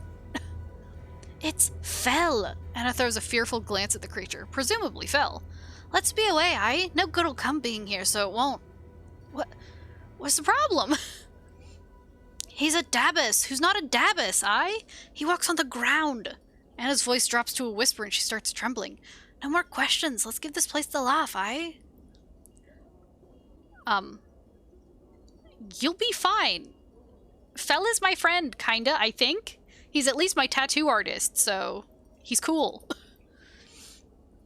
Anna throws a frightened glance at Fel. Fel's a Dabbus who angered her. It said he's a Dabbus who isn't a Dabbus, and the time's close when the lady's gaze will fall on him, so it will. I mean, I just want to ask Fel a few questions. We'll be gone in no time. Anna grabs your arm. Please, nay. No good'll come from it. Anyone speaking to Fel could draw the lady's gaze. I don't want to die. I don't. To your surprise, Anna looks close to tears. Oh my god. You'll be fine. No harm will come to you while I'm here. I promise. I just want to talk to him. For a minute, Anna just looks at you. Then something in your gaze seems to calm her, for she steels herself. I don't know why. She shakes her head. Go on then. Talk to him. I don't care. There's an undercurrent of fear in her voice. Very well. The Dabbus waits patiently, its head tucked into its sleeves. A series of symbols materialize above its head, then dissipate, and a question mark appears. I have some questions for you. Did you tattoo, or did you do the tattoos on this dismembered arm I found, Fel? Fel examines it for a moment, tracing the patterns with his fingers. He then looks up, and a series of rebuses form, hazy at first, then come sharply into focus. This arm is yours. The tattoos are mine. One tattoo speaks of a time when your path was shared by 4 others. Oh, what 4 others? 4 strings of symbols swirl from Fel's head, matching the pattern upon the dismembered arm. They speak of 4. Shall I tell you their hearts? Yeah. Updated my journal. Cool. The symbols swirl before you and you piece them together. One unloved who loves one who does not love. One who does not see what others see and sees what others do not. One who is familiar and bound with duty. One who is a slave and his chains are words. As you finish translating, the 4 strings seem to form themselves into links, and they merge into a chain. The chain bends until it is a symbol you can feel, or a symbol you feel you recognize. That symbol, what is it? The symbol sharpens, gaining edges that are almost painful to your eye. It is Torment. It is that which draws all tormented souls to you. Fel nods at your left arm, at your shoulder. The flesh knows it suffers even when the mind has forgotten, and so you wear the rune always. Oh. You mentioned that there were other tattoos on the arm? What others? Fel examines the arm again, tracing the other faded tattoos upon its surface. As he does, they each appear as a symbol above his head, hazy at first, then coming into focus sharply. He turns to face you. Once forgotten, now remembered. You may wear them again if you wish. Oh. I'd like to see what they are. Can I see what tattoos you now have to share? What are the new ones? Oh, a tattoo of Anna. Interesting. Some of Anna's presence must be rubbing off on you, for this tattoo allows you to call upon some of her cat-like skills and grace to hone your thief abilities. Unfortunately, it also inherits some of Anna's brashness and impulsiveness, reducing your charisma and wisdom accordingly. Oh. Tattoo of darkness? Tattoo of wasting darkness. This tattoo came from the severed arm you found in the dismembered crypt. Apparently, this tattoo tells of the experience of one of your past incantations. The symbols and tales are unfamiliar to you, but it seems to tell of a time when you were seeking shelter beneath the catacombs and were forced to live as a shadow might, hiding from detection by the sigil authorities and trying to conceal yourself from the more dangerous inhabitants of the Weeping Stone catacombs. When worn, the tattoo makes concealing yourself easier. It allows you to shape the shadows around you like a cloak. This makes it harder for your enemies to hurt you when they see you, and harder for you to find when you don't wish to be seen. Seen. Seen. It lends you a sinister appearance, however, which will cause many to shun you. If you choose to tap into the tattoo's power, some of the memories hiding beneath sigil will return to you, giving you the benefit of the previous incarnation's experience. It can only do this once, but even after the tattoo is invoked, the ability to shape shadows around you will remain. Huh. Silent coins? XP when invoked, only by thieves.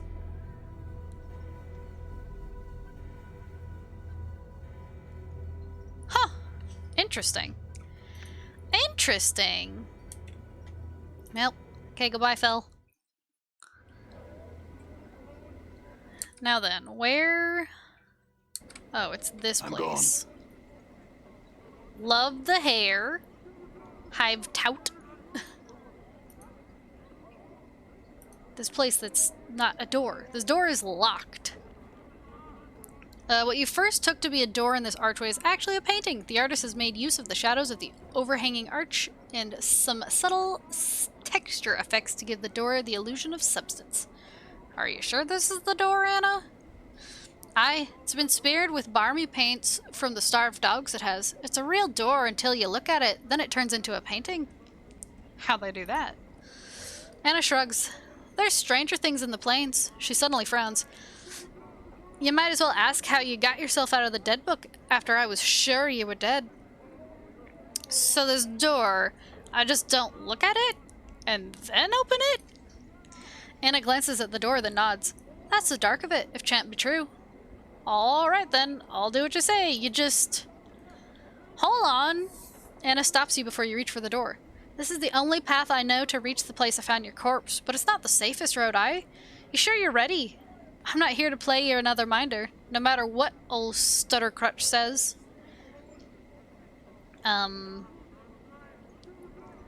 What's beyond this door that's so dangerous? Chaosmen, Anna whispers, barmy as they come, barking wild into the day and night, ready to either paint you with colors or crack your brain box with a chamber pot. Dangerous bloods they are. If they're so dangerous, then how'd you get through? I crept in nice and quiet like, can't paint you or kill you when they can't see you. She looks you up and down with a frown. Doubt I can pull that twice with you around. You look right clumsy, you do. Love that you try to do her Scottish accent. It's hard, but I want to. It's hard. Yeah, let me re-equip and come back later. I'd like to rest since we're actually... You ever get the feeling you're being watched? Yeah. You ever get the feeling you're being watched? You are. Not Scottish, Irish, yeah. They're similar. All right.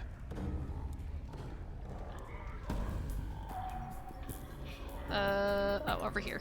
Here's the bartender. Barkus. You see a leather-skinned man with just a hint of ashen color to his face. His teeth seem sharper than normal, and his eyes are filled with the boredom that comes with having seen too much. His voice is nasal and clipped. You again, eh? What do you want this time? I'm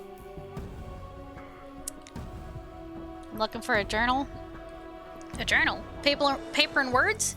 Friend, that sort of thing doesn't get much stock down here in the hive. Folks here can barely read the sign above the door, much less an entire journal. If you're looking for a journal, you'd do better to have a system instead of asking folks willy-nilly.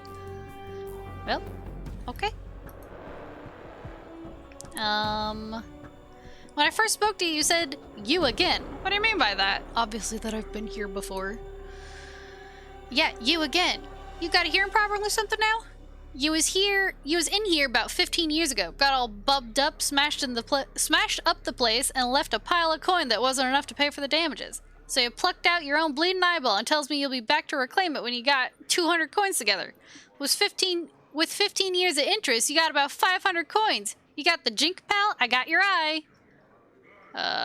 Here you go. It's a deal. He produces a darkened, wax-stoppered, wide-mouthed bottle from his pocket. You hear the sound of liquid sloshing around inside it, along with a heavier, squishier noise. Oh, God. Opening it, the stench of some sort of preservative agent nearly makes you gag. Why would it make me gag if I'm literally always covered in embalming fluids and stuff? Whatever. Floating in the viscid muck is an eyeball. You'd better figure out what you want to do with that. Now you've exposed it to the air, you might as well put a pickled egg in the jar for all the good it'll do you. Make up your mind, Cutter, pickled egg or not.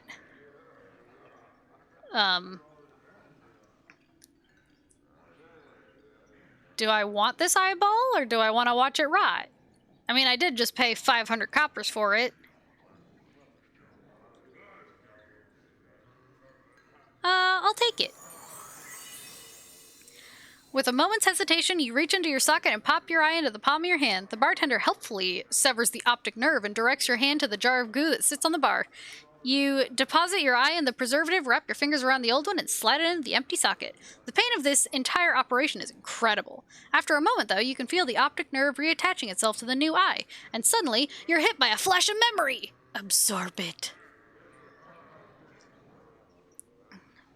Barkus. Memory flash.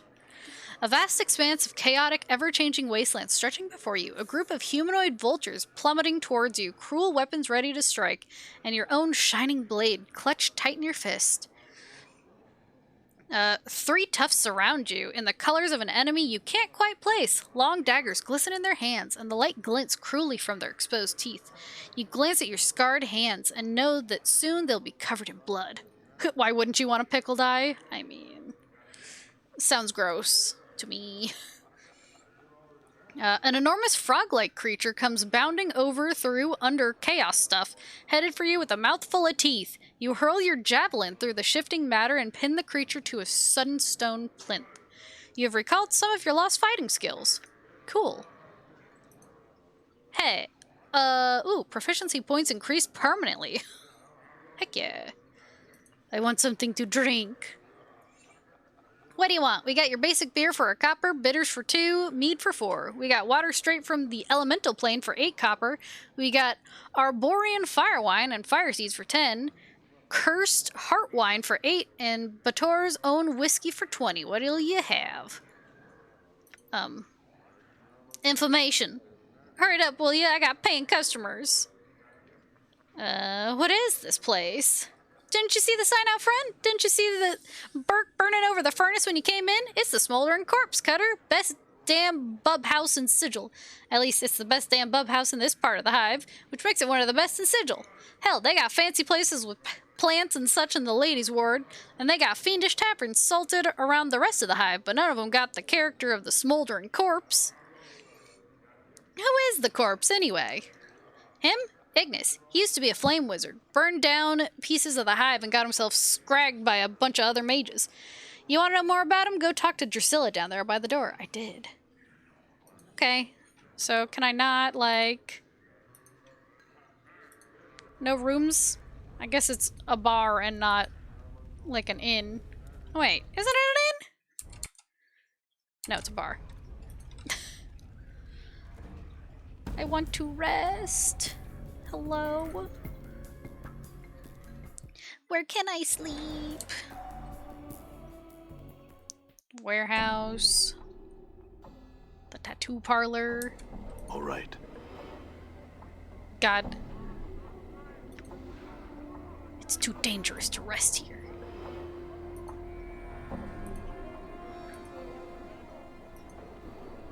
It's so much harder to find a place to rest in this game.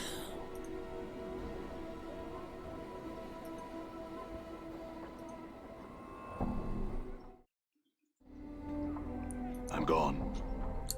Is this one? That's...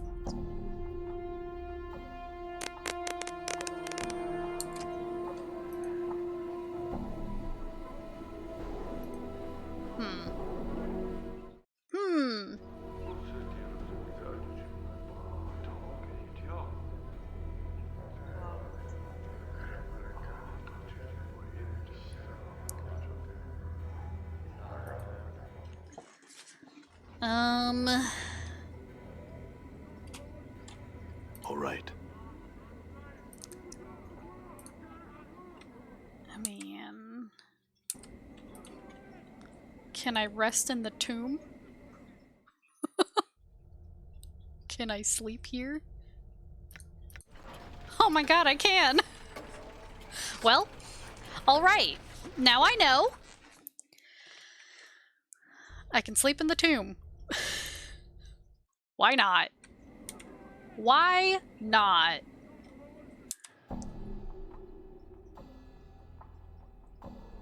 Okay. All Well, right. sure. Sure.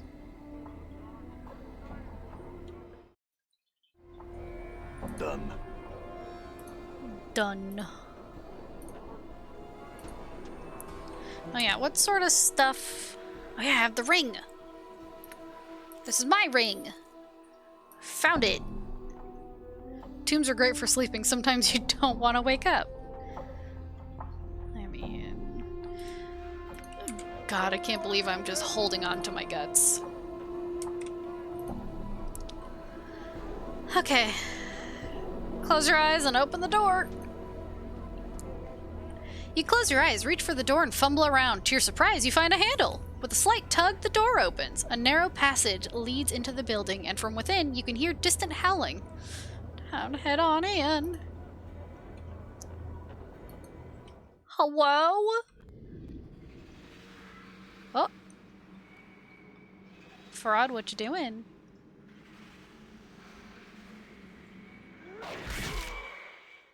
What the heck just happened?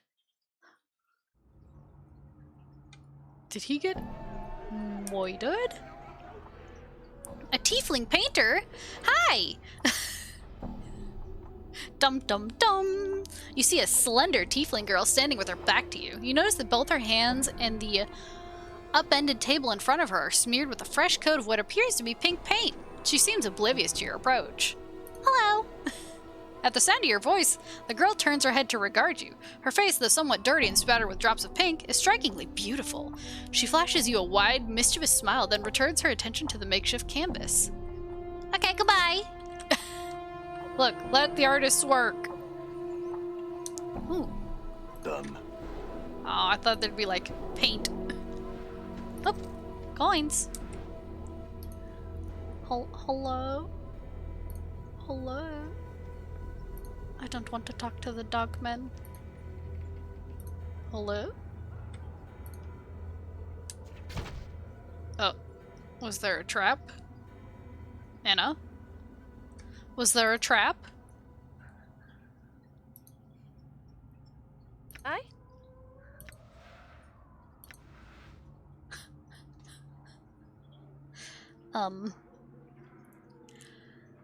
Oops. Right. Oh. What is happening in here? Get this guy. Things through. All right. Get this guy. Damn it. You get him. You get Damn him. it.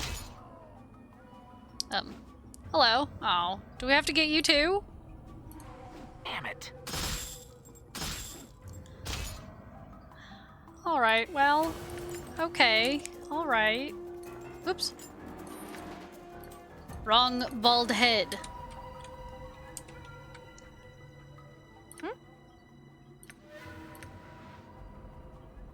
Are there traps? Why not? Anna?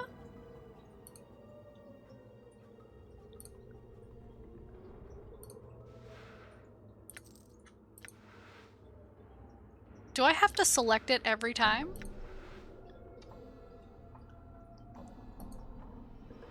Because that's big oof if true.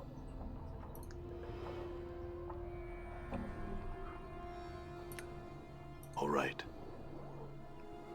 As someone who is very lazy, not if you hotkey it, I mean...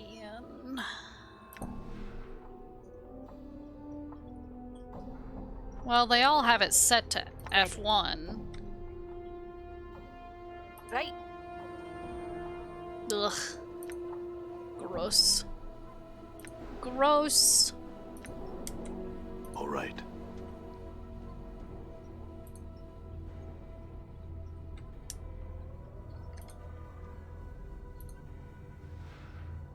Bandages, rags, sure.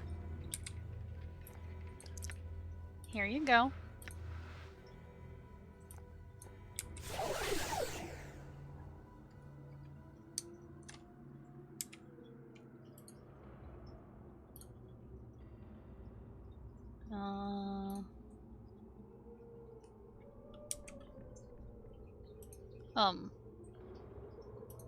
Tiresias? You see an aging man dressed in tattered rags. As you draw near, you discover that he is missing both of his eyes. The scarred tissue of his eyelids has receded into his empty sockets, giving his features the macabre appearance of a decaying skull. Hello?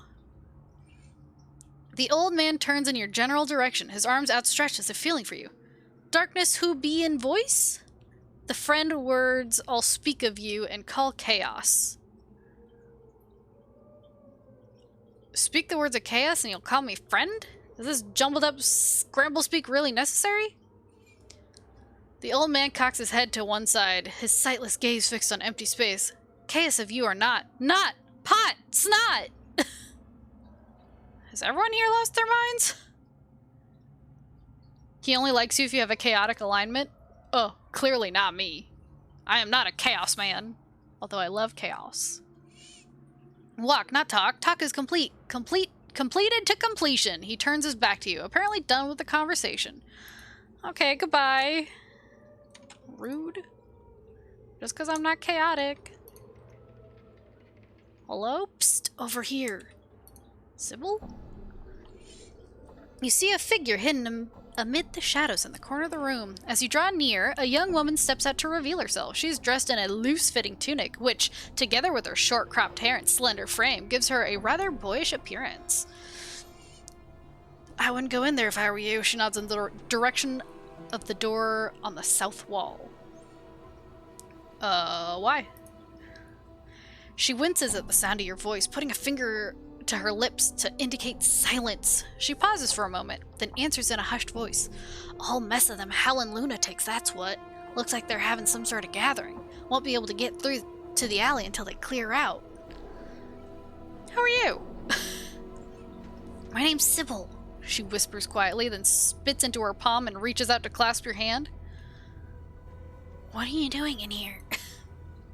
What does it look like I'm doing? I'm hiding. I came in here looking for food. You notice that as she speaks, her right hand moves instinctively to the pouch at her waist. Only the barking idiots in the next room showed up and decided to throw a party on the front doorstep. Now I'm trapped in here and can't get out. You're lying. You're a thief. She seems about to respond, but stops herself short. She eyes you for a moment, then shrugs her shoulders. All right, so I'm a thief. A girl's gotta earn a living somehow. What's to you anyway? You're obviously not Harmonium, and you're definitely not with the savages in there. I mean... You're right. I don't belong here either. Do you know of another way to get through to the alley? There may be another way to get past those animals without a fight.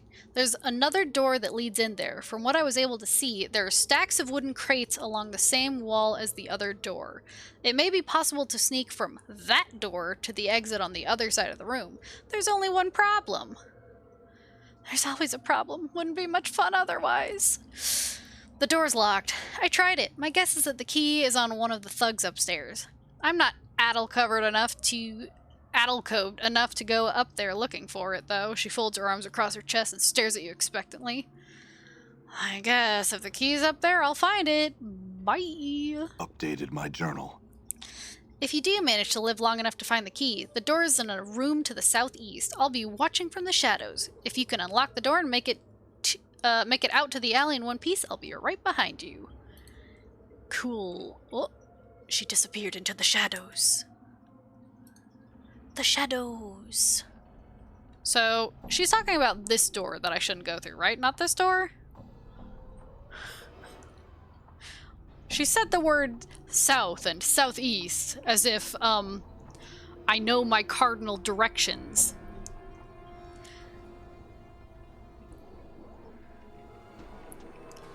Another choice is to just battle through the horde. You can just instantly kill all of them with the cloud kill pipe, if I ID'd it.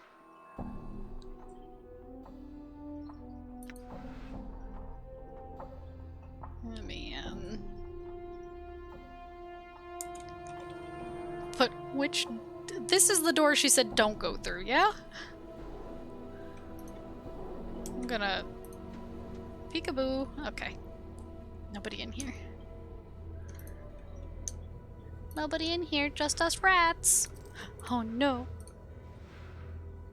A pouch. What is it? A small bag made of some unidentifiable material.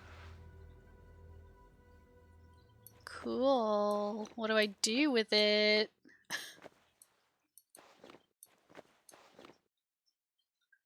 What do I... It does nothing? Why does it let you put it on the quick items? It's like, here you go. Now you have a pouch. Smiles. Here's your pouch. Smile. No, I'm gonna keep it. To give you false hope.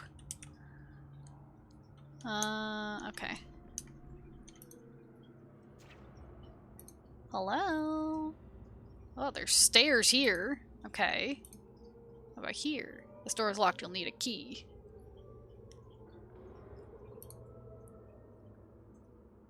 Oh. Shh.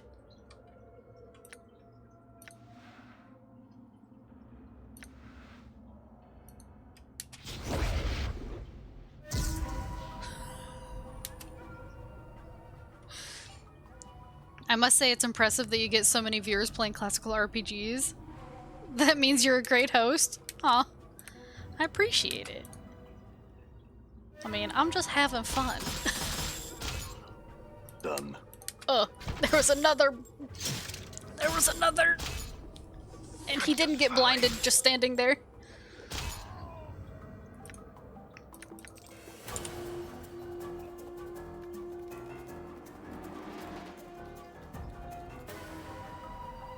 Randomly host means cough in Danish. Huh. So I'm a great cough.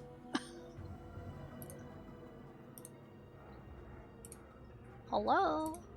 Anybody in here? No? Hello? Oh. Barking dog!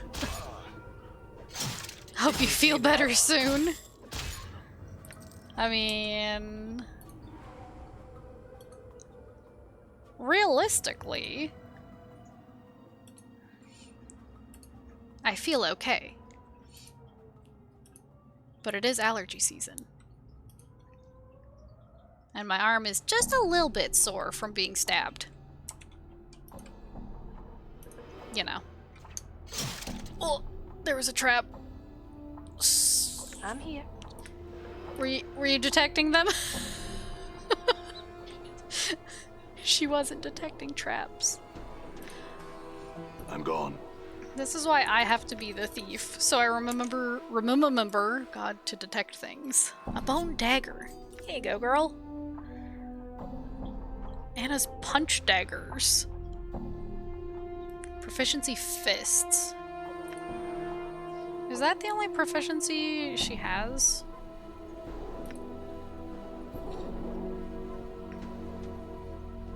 Anna only accepts punch daggers. Weapon proficiency, fist. Interesting. She's like, nah, I punch. I punch! Well, the girl knows what she's about. More than I can say. You have enchanted punch daggers. Oh yeah, these ones. Here you go. Are they better though? 1 to 4. 1 to 4, yeah, because they're enchanted. Oh, they just straight up replace it, huh?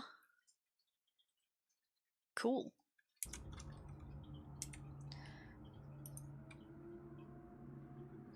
Aye, what? Are you? Okay. Might as well.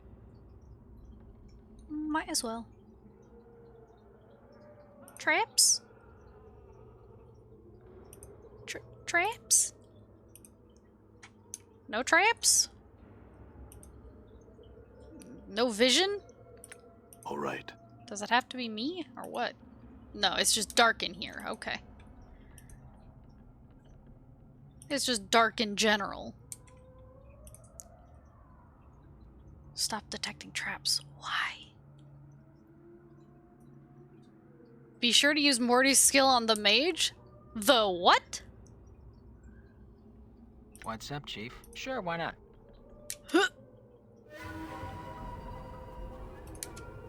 I don't, you'll see. If you want, why not? Oh, What's God. the okay? What's the word? Okay. All right. Get away. Oh, God. Ooh, ouch. Oof, ouch. Ouchie, my bones. I'm hurt. Sings true. It didn't work. This is what I get for getting into a scrape. Done. Aye, might as well. What's up? Get him, Morty! The Karak sings true. Ooh. I'm, big bad at fighting. Oh yeah, I gave the pouch to Morty. It's funny, the things I forget after just like a couple of seconds. You know? The correct sings true. And now we big ouchies. Use another band-aid. Use another band-aid. God. Come here, let me bandage you. Now you bandage me. Now I'll bandage you. Done. God. Okay, I guess I gotta go up the stairs. Hello? Ready. Hello? I'm here. Right. That's the door. I don't want to go in the door. Done. Oh. I want to close the door! That's my favorite thing, is closing the door.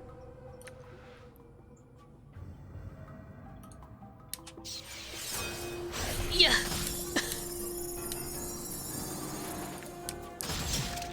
Did you see that? Did you see that? No, I didn't see that. Sorry, Morty, I wasn't looking. I managed to pacify a man, so I wasn't paying attention. I'm so sorry.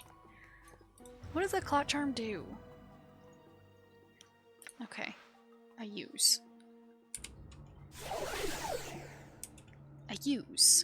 I'm gone. Save versus spell? Oh! Yeah?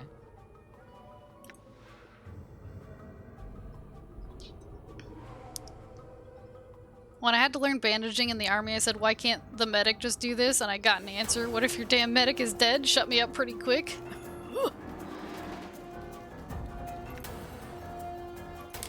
Eat pant! I don't know what he said, but I told him to eat pant. So, just so you know. Done. Whoop, whoop. Get him! Get him! Get him! Get him! You know, I've learned some new tricks. Heck yeah. Heck yeah! Ooh, I can give her points and stuff. What do I want to give her points in? Open doors? Traps and open doors.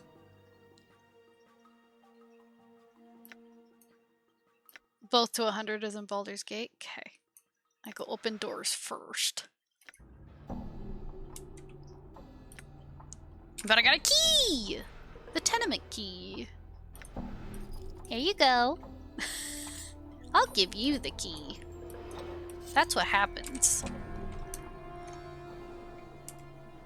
What's in here? Hello? Aye, what? Any traps? Right. Oh, there's a trap! How do I... Yeah. Disarmed it. Nice. Nice. I did it. Nothing. Oh, yoink, yoink. Done. Here you go. You have some clot charms yourself. She punched the air. Not gonna lie, kinda cute. I'm gone.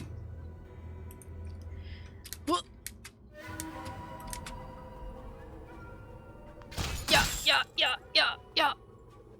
Get him. Okay. Get him. Okay, let's leave. Wait. Can we? Okay.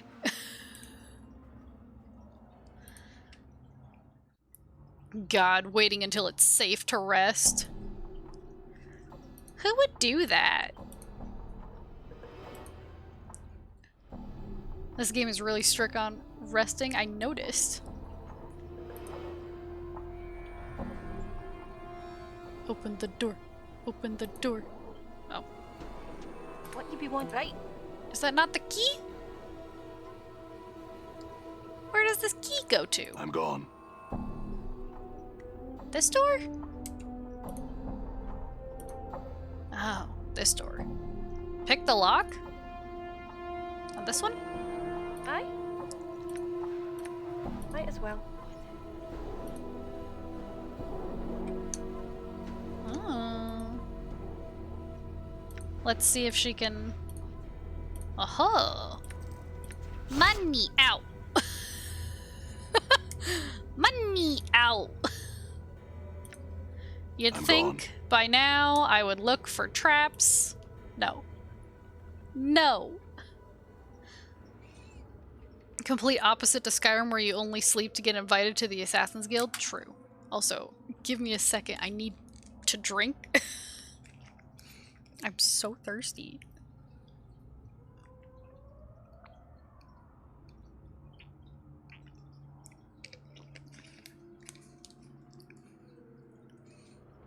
But yeah, I never sleep in Skyrim.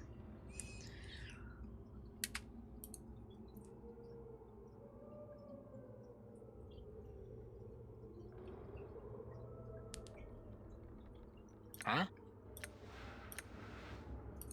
Slattern. Slattern. Get him. Get him. While he's distracted by the skull, get him. Knock his block off. Oh, Morty's getting full. Gonna have to find another merchant again soon. What? Good as done. No cheese! Hello? Do you know what stream you're in? Filthy sod. Do you know what stream you're in? This is cheese stream. Die. I mean, also look at me health. I mean, Dakon's okay. Do I have? Oh, not that. I don't even have any pacifies left.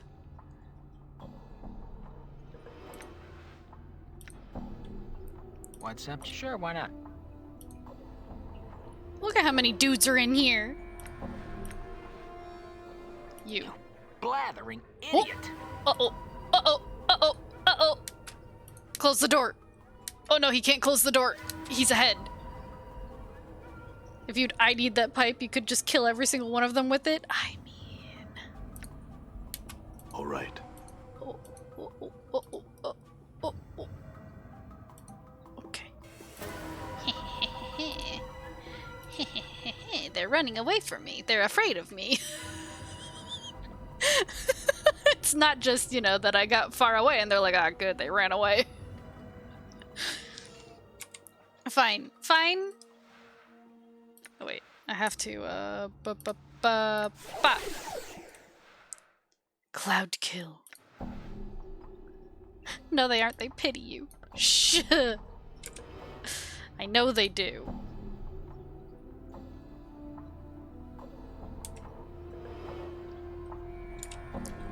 Wait.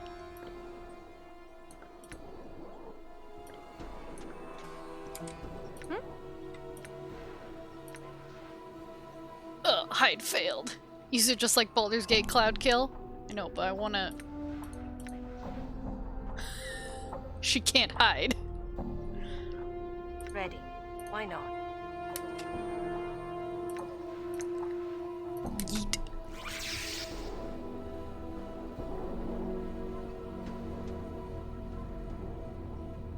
Oh. Wow! Who wouldn't run from you? You're basically a zombie and you have a floating skull. I know! And a tiefling? And a gith? I mean... Easy. Done. Hey, wait a second. You didn't die. Hey, sir? Excuse me, sir? Who do you think you are? I am! Where am I going? Oh. Accidentally clicked? Question mark? Yoink, yoink, yoink. A small red key. I need that. A storeroom key. I need that. Yoink, yoink, yoink. Loot time! Everybody's favorite time, loot time! Here you go. Oh, he's probably full. Yep, he's full. He... Oh, right, he's full. Right. Cool, cool, cool, cool.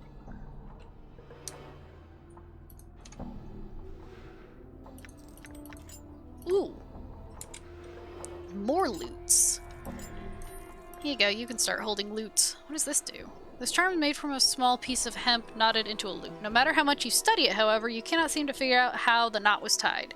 It looks like it has been wrapped around, inside, and even through itself several times.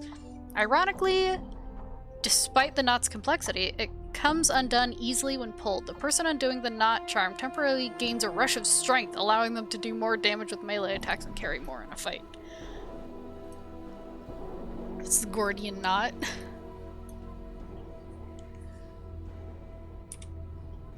Okay.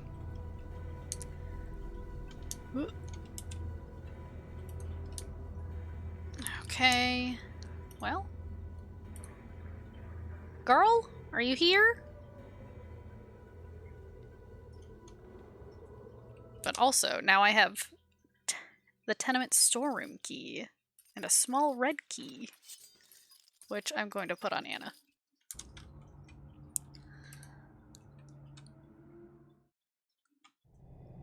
There she is. The door is locked. You will need a key. I must say, Cutter, I'm impressed. I thought for sure those animals would chew you up good. Well, I guess I should thank you. She pauses for a moment, then reaches into her pouch and pulls forth a small green gemstone. Here, this one's on the dogs. See you around, Cutter. Bye, Sybil. Cut it with a sword like Alexander did. Updated my journal. I would just eat it personally. I'm gone. I mean, is that how you solve all your problems, Filet? By just eating them?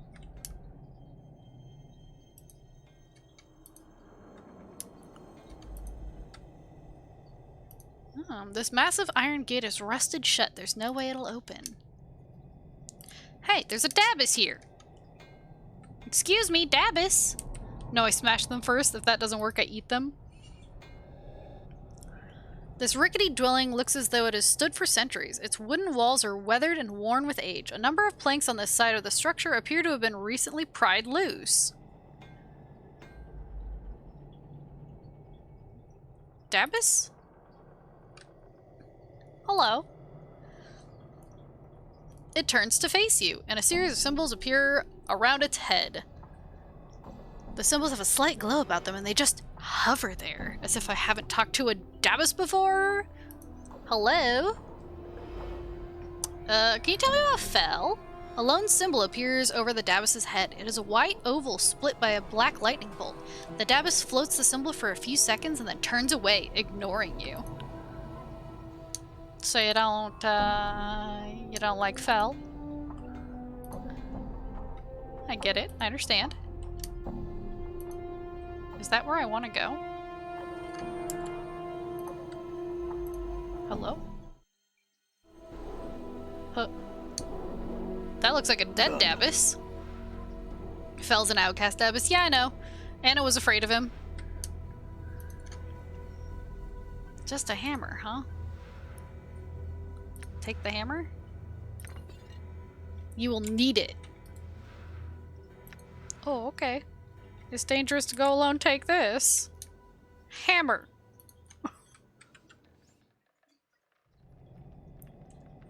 Done. Done. Hello? What is that? This dark recess descends for a few feet before ending abruptly in a solid rock face.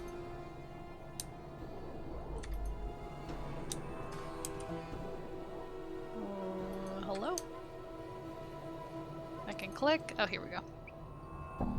This dilapidated structure seems on the verge of collapse. Several boards have recently been nailed into place to reinforce the sagging building. I wish it would, show me. No, shadows forever. There we go. Now I can see it.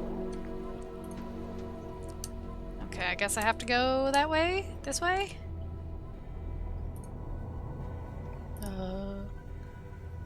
Hello?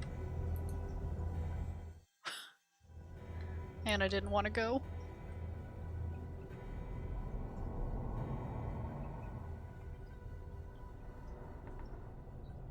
This is the place. I found you lying right where we stand. Oh! You can see the, you can see the, oh no. Oh no. They're like, look. Eee!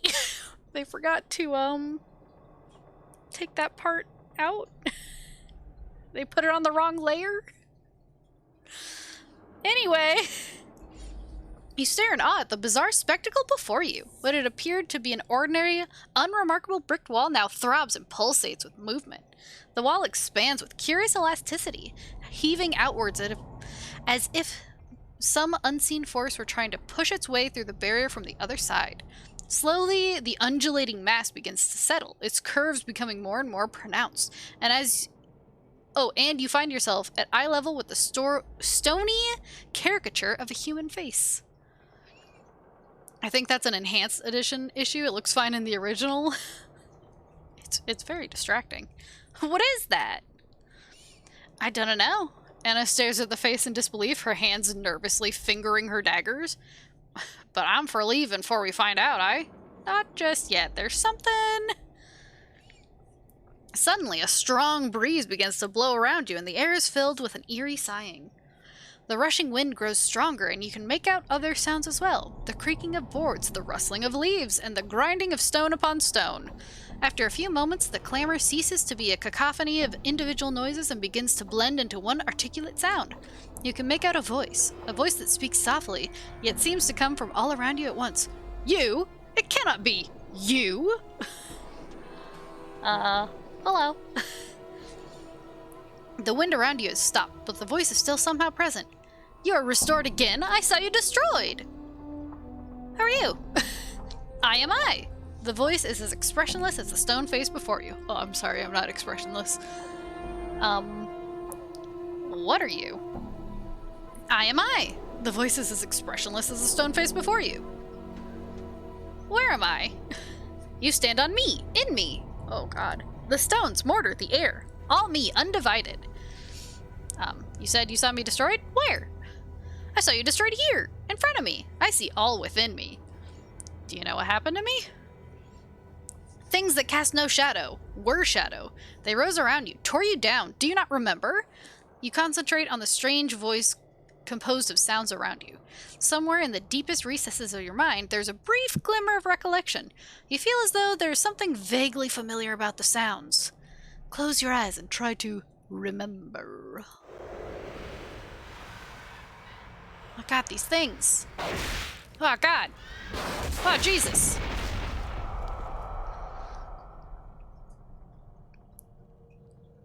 Booba. Chat, don't look. As I say, booba. It's okay for me to look, but you can't look.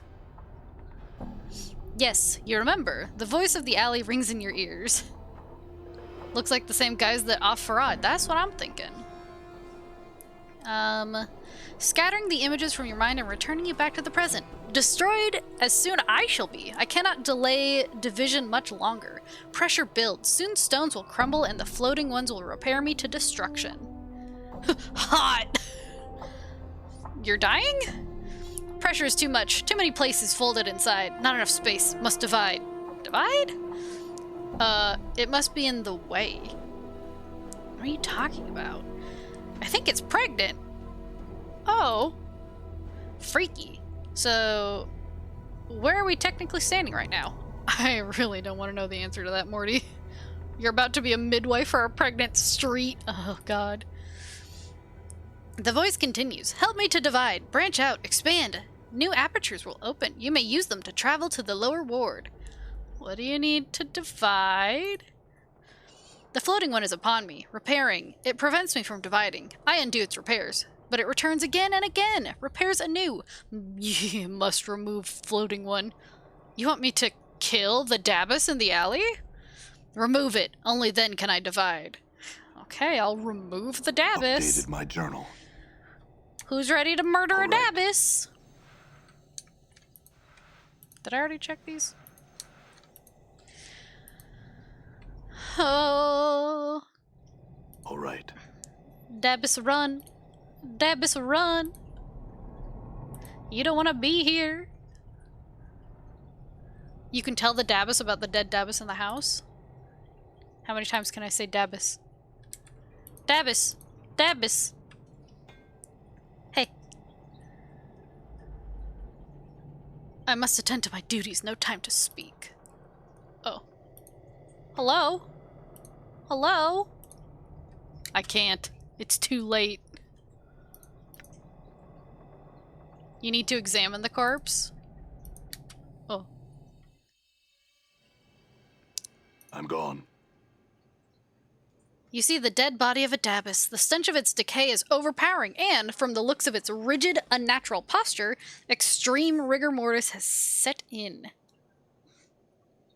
Check the corpse. As you touch the corpse, a sudden shock passes through your body, and there's a stirring in the air. Like a wind has found its way into the building and is fighting to get free. You feel a strange, wrenching pain in your skull, as if someone is hammering on it sharply, desperately.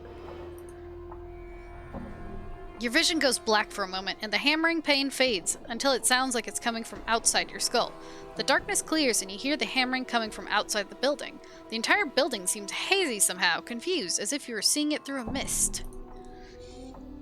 The hammering dies, and you suddenly see a spectral version of the Dabus entering the building. As it does, the windows and the doors become like water, suddenly sealing over the entrance the Dabus came through. The Dabus turns, pauses, and then begins a slow circuit of the room, examining the walls and hammering on each one once, as if testing it. The Dabus completes its circuit of the room, then pauses by the door it once entered. It begins hammering, chipping away at the stone, but with every blow, the wall repairs itself. The vision fades to black, and the hammering continues, first at a steady pace, then slower, then slower. Your vision clears as the hammering ends, and you are once again standing beside the corpse of the Dabus. It looks as if it withered away here, trapped in the building. Yikes. Hello, I'm gone. Dabus? I have something horrifying to tell you. Hello. I understand. I just thought you should know that I discovered the body of a Dabus in this alleyway. The Dabus cocks its head slightly to one side. A number of symbols stream above its head, most of which indicate surprise and distress rather than words. Dead? Where? It lies in the abandoned building not far from here. It looks as though it got trapped inside somehow. The Dabus stares at you briefly, then bows slightly and floats off in the direction of the abandoned building.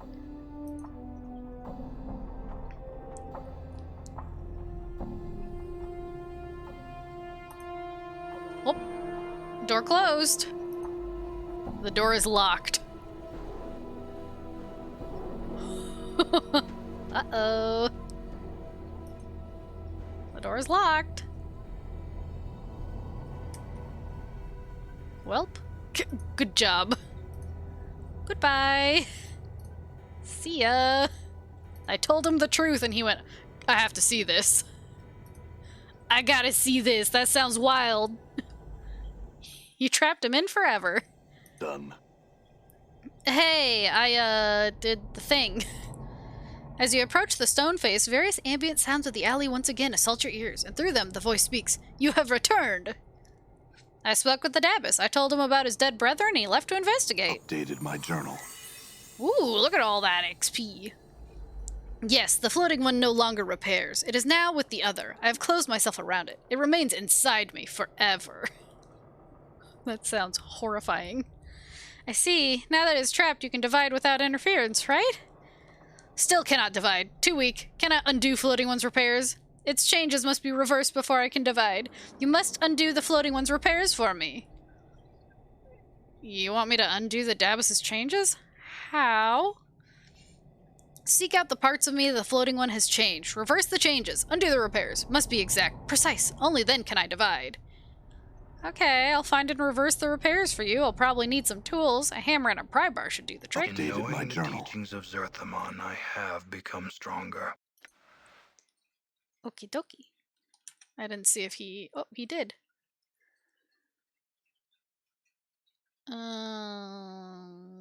More blinding?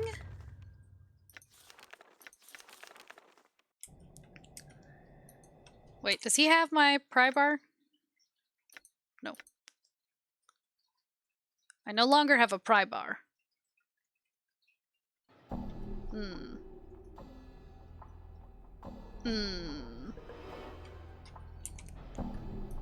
I see.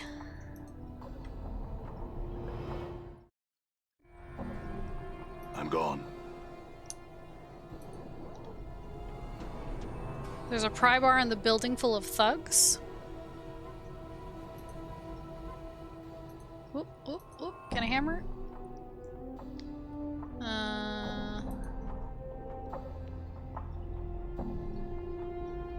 Okay, I need the pry bar. Okay, okay.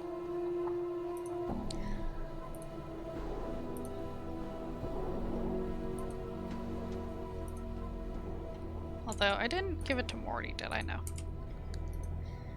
Just making sure. Let me in. Where's the pry bar?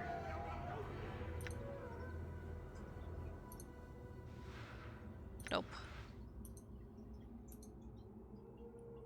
Hello? Hello?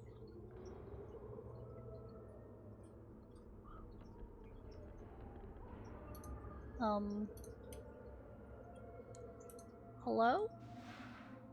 No? No? No? Aha! There it is. Okay. Okay, I found it! I found it! Time to leave. Goodbye.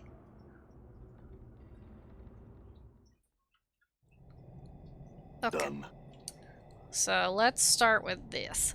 Excellent. This. This rickety dwelling looks as though it has stood for centuries. Examine. It appears as though the Dabbus was attempting to tear down this ancient structure. Several boards are loose upon the building's frame. Their nails nearly pried all the way out. Use a hammer. You hammer the boards neatly back into place. Taking a step back to examine your handiwork, you notice that, strangely enough, the building no longer appears quite as old as it did at first glance. It looks exactly the same, but okay. I mean, who am I?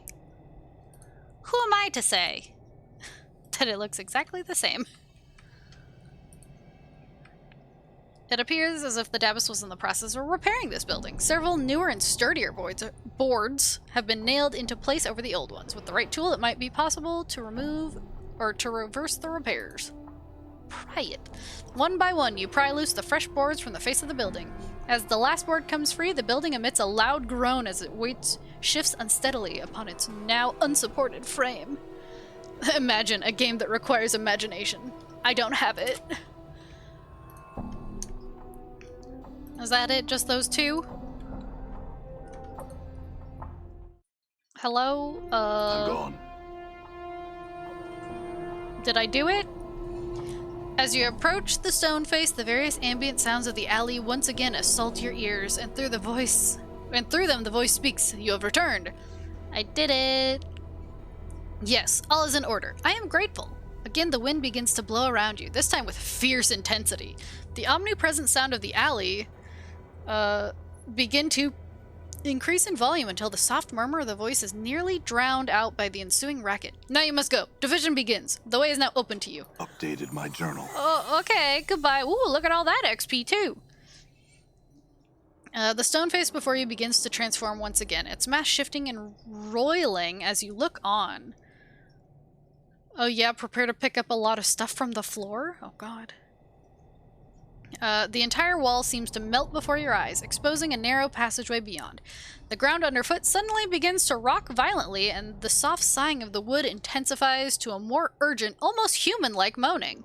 You can hear the sounds of crashing stones and snapping boards all around you as you dash into the passageway. Updated my journal. Escape! Oh my god.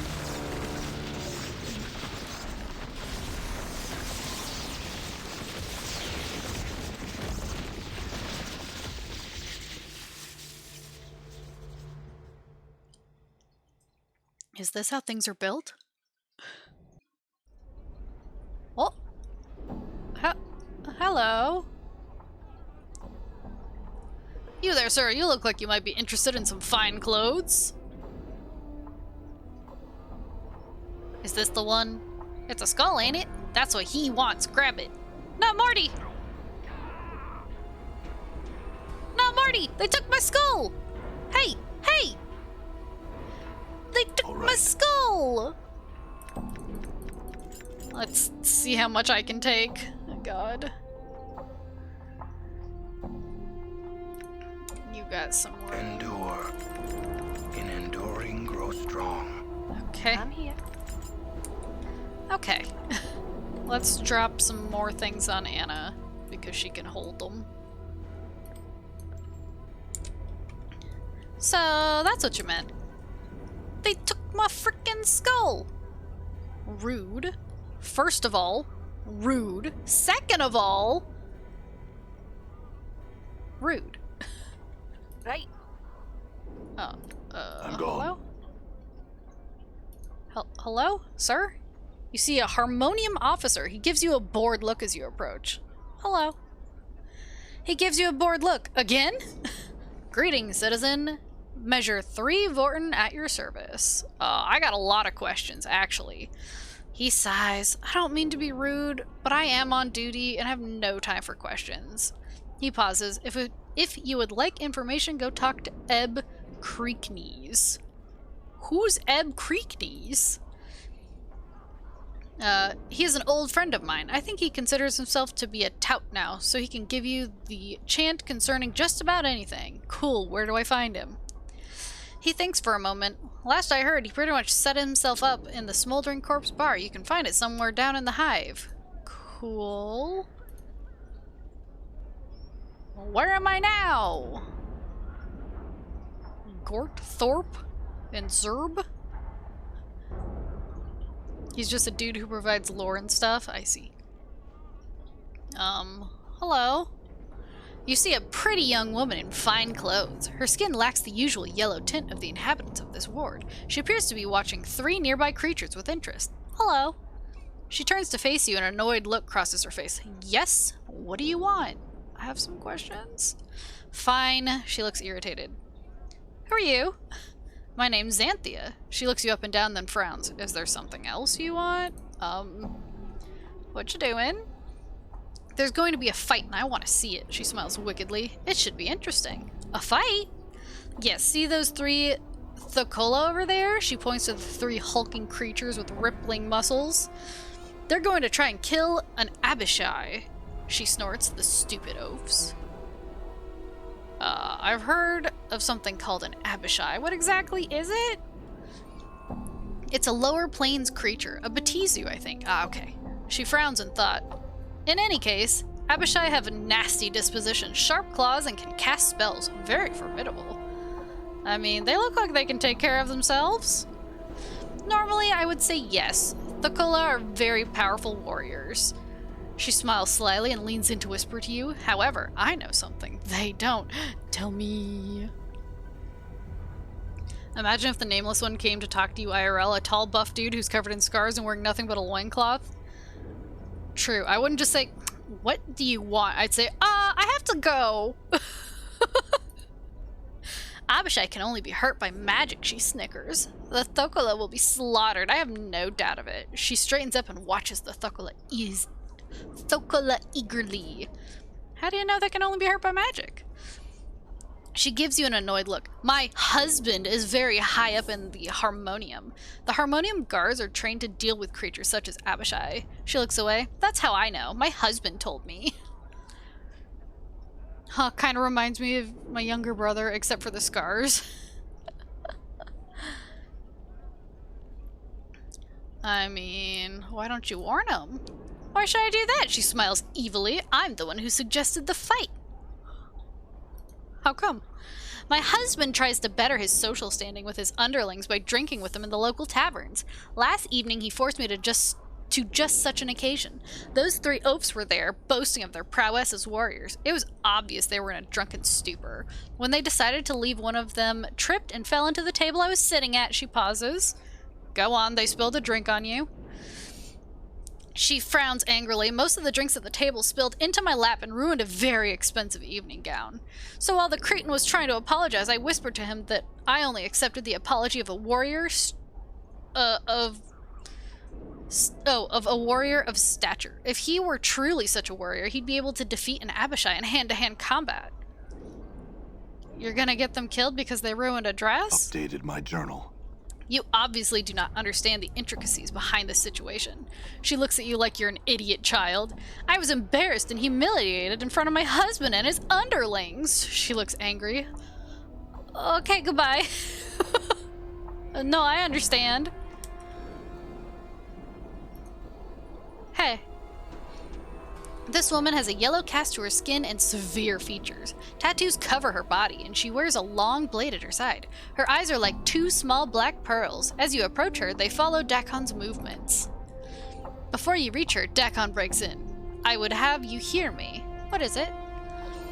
It is my will that we not speak to this woman. Oh. Why not? She is a Zerth. Our wills are crossed blades. We have no common ground. Oh, okay. You have my gratitude. Oh, okay. Oh, no! Anyway. I mean, if my man doesn't want to talk to her, then we won't talk to her. Byron Pickett. Hello. You just improved Dakon's morale? Yay! Yay! I forgot that you could do that, and it changes his sword and stuff. You see a well-dressed middle-aged man. He seems to be scanning the crowd with a practiced eye. He notices you approach and gives you a quick once-over. Hello. He smiles at you and gives a barely perceptible nod. I am Byron Pickett, moneylender. May I help you? Moneylender? He nods again. Yes, I cater to the needs of merchants. Want to start a business? Keep one afloat that's down on its luck? Or perhaps expand a business? In either case, you come to me for the funds. He looks you up and down. I doubt that you're a merchant, sir, so what can I do for you? He sighs. Very well, make it quick. I'm missing a skull. Know anyone who'd want something like that? He shakes his head. Really? He sighs and looks away for a moment. I can assure you that your skull is beyond recovery. Forget it. Find a replacement. Why? Because it is likely that your skull is in the possession of the Master of the Bones, Lothar. If that is indeed the case, then it is gone, he shrugs. Where can I find this Lothar? He pauses for a moment. I have reasons, quite good ones I can assure you, not to point anyone towards Lothar. Now pike it, sod. He turns away. Okay. I need that skull. He says swears. My lungs feel like a chimney. Why do your lungs feel like a chimney? I'm missing a skull. Yeah, I can see that.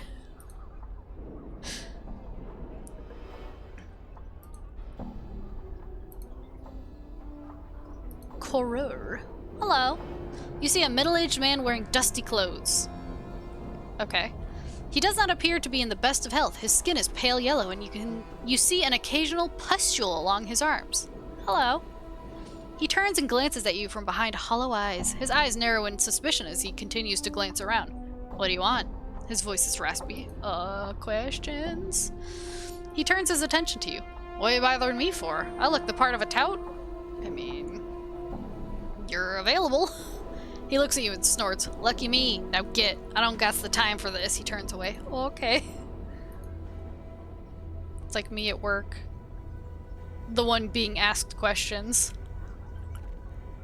Well, you're available. Please no. Hello, Zerb. This huge creature stands over 9 feet tall. Rippling muscles support its massive frame. It seems to be engaged in conversation with 2 similar creatures next to it. Hello. He turns at your greeting and begins to look about. After a moment, he looks down and notices you. A look of confusion crosses his features. What you want of Zeb? I have some questions. He gives you an apologetic look and shakes his head. Zerb not speak language well. Sorry, you talk to Thorpe. He gestures to one of the creatures next to him. Okay. Thorpe? This creature is huge, standing over 9 feet tall. Rippling muscles support its massive frame. As you approach, he leers at you and laughs. Hello. He looks down at you and gives you a friendly smile. What do you want, Smalley? I have some questions. You got question? Maybe Thorpe got answer. He smiles at you. Hey, so, I talked to Xanthia. She said you're gonna fight an Abishai? He smiles and nods at you enthusiastically. That right, Thorpe and friends bash. I've learned that Abishai can only be hurt by magic weapons. Updated my journal. He gives you a worried look. Need magic? How you know? I've talked to Xanthia. She told me. He seems confused at first, and then a look of realization appears on his face. Xanthia played Thorpe for a coney. She lied. Tried to get Thorpe and friends dead. I'm afraid so, Thorpe. He nods. Xanthia not deserve apology. Thorpe free from debt to her. Yes, you're free of your debt. Thorpe, thank you. You saved life. You saved life of friends. He turns to the other Thokola and speaks to them hurriedly. After a moment, all 3 bow to you and each hands you a pouch of coins. Thank you. He smiles. You good friend. You deserve. Okay, goodbye. Take that. It was just a dress. Teehee.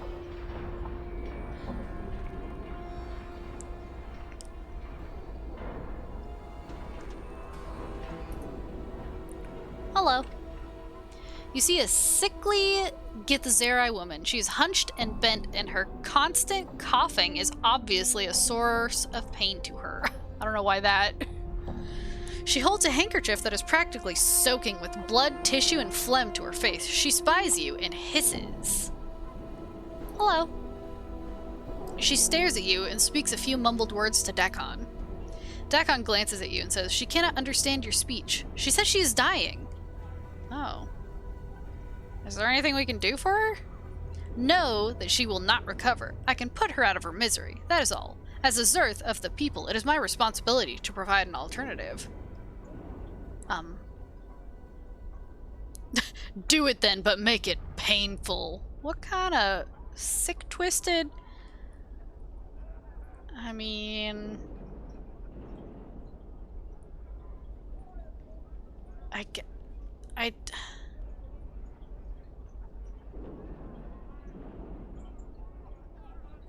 Be merciful, I guess. Improve his morale, God. Dakon draws his blade and waits for the woman to prepare herself. She touches the unbroken circle of Zerthamon he wears for a moment, and her face is stoic. His blade is a blur, and when he has completed the stroke, she lies bleeding on the hard stone of Sigil streets. Well struck, I guess. Let's go. Updated my journal.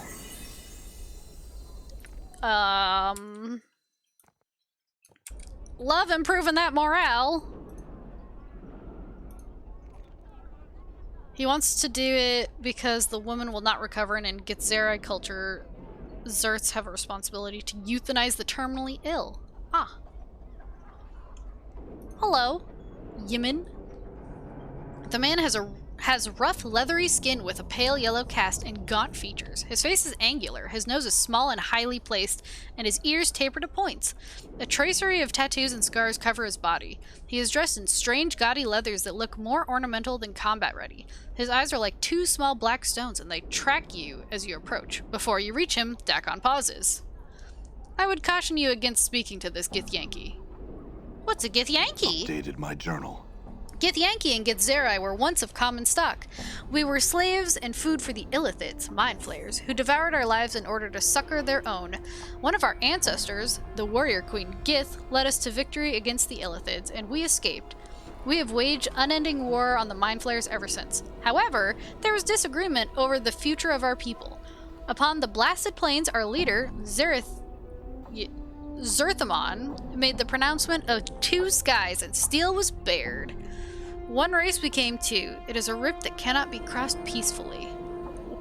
The brain slurpers, God. Okay. I won't talk to him for you.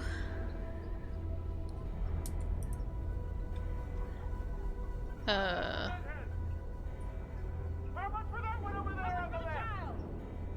they selling slaves up here? Hey.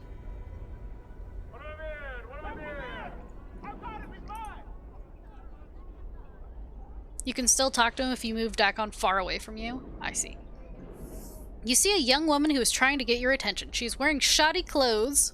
Oh. But her demeanor is one of elegance, unlike that of the people who surround her. Upon closer inspection, you notice that her skin is clean and smooth, lacking the yellow tint of the inhabitants of this ward. She notices your approach and smiles at you. Hello. I thank the powers that you notice me. I'm in need of the services of a mercenary. She pauses and examines you more carefully. If appearances are any indication, you would seem to be such an individual. What do you want? She nods to you. The heart of the matter is that I'm to be sold into slavery for a crime I did not commit. I'm in need of a champion, someone who will help me prove my innocence and free me from this fate. She pauses and looks at you expectantly. Okay, what's going on? She thinks for a moment. This is long in the telling, Cutter. Please bear with me. Go on. She sighs as she begins her tale. My husband died recently and left me his business. I am not business-oriented, so I decided to sell. Not long after, I was contacted by a lender saying a loan on the business had not been paid. She pauses to gather her thoughts. Go on. I examined all the documents my husband kept and found that there had indeed been a loan taken, but it had just recently been paid in full. I explained this to the lender, and a few days later, he asked for a copy of the document. It was nowhere to be found! She looks concerned and pauses to think. Okay. Well, when I could not prove that the loan was paid, the lender took me before the court. My monies were taken and applied to the balance owed. Since it did not pay off the loan, I am to be sold on the block to try and recover the remaining amount due. She gives you a forlorn look. I see. But why sell you into slavery? She shrugs. It serves many purposes. First, it keeps the prisons relatively clear of all but the vilest criminals. Second, the sale of the convicted is used to pay for any damages, costs, or fees involved in the case. Finally, the convicted still serves a sentence from which they are eventually released, supposedly as better citizens. This is all fascinating, but I don't see how I can help you. I need someone to find the missing document, the one that proves the loan was paid. Or if you could purchase my contract, I could pay you back. She gives you a pleading look. I can't spend the next 5 years of my life in this ward, Cutter. It will kill me. Surely you've noticed the illness shared by all who live here. Yeah, the yellow skin and the coughing. She nods her head. Yes, Cutter, please, can you find it in your heart to help me? She looks at you nervously. Please.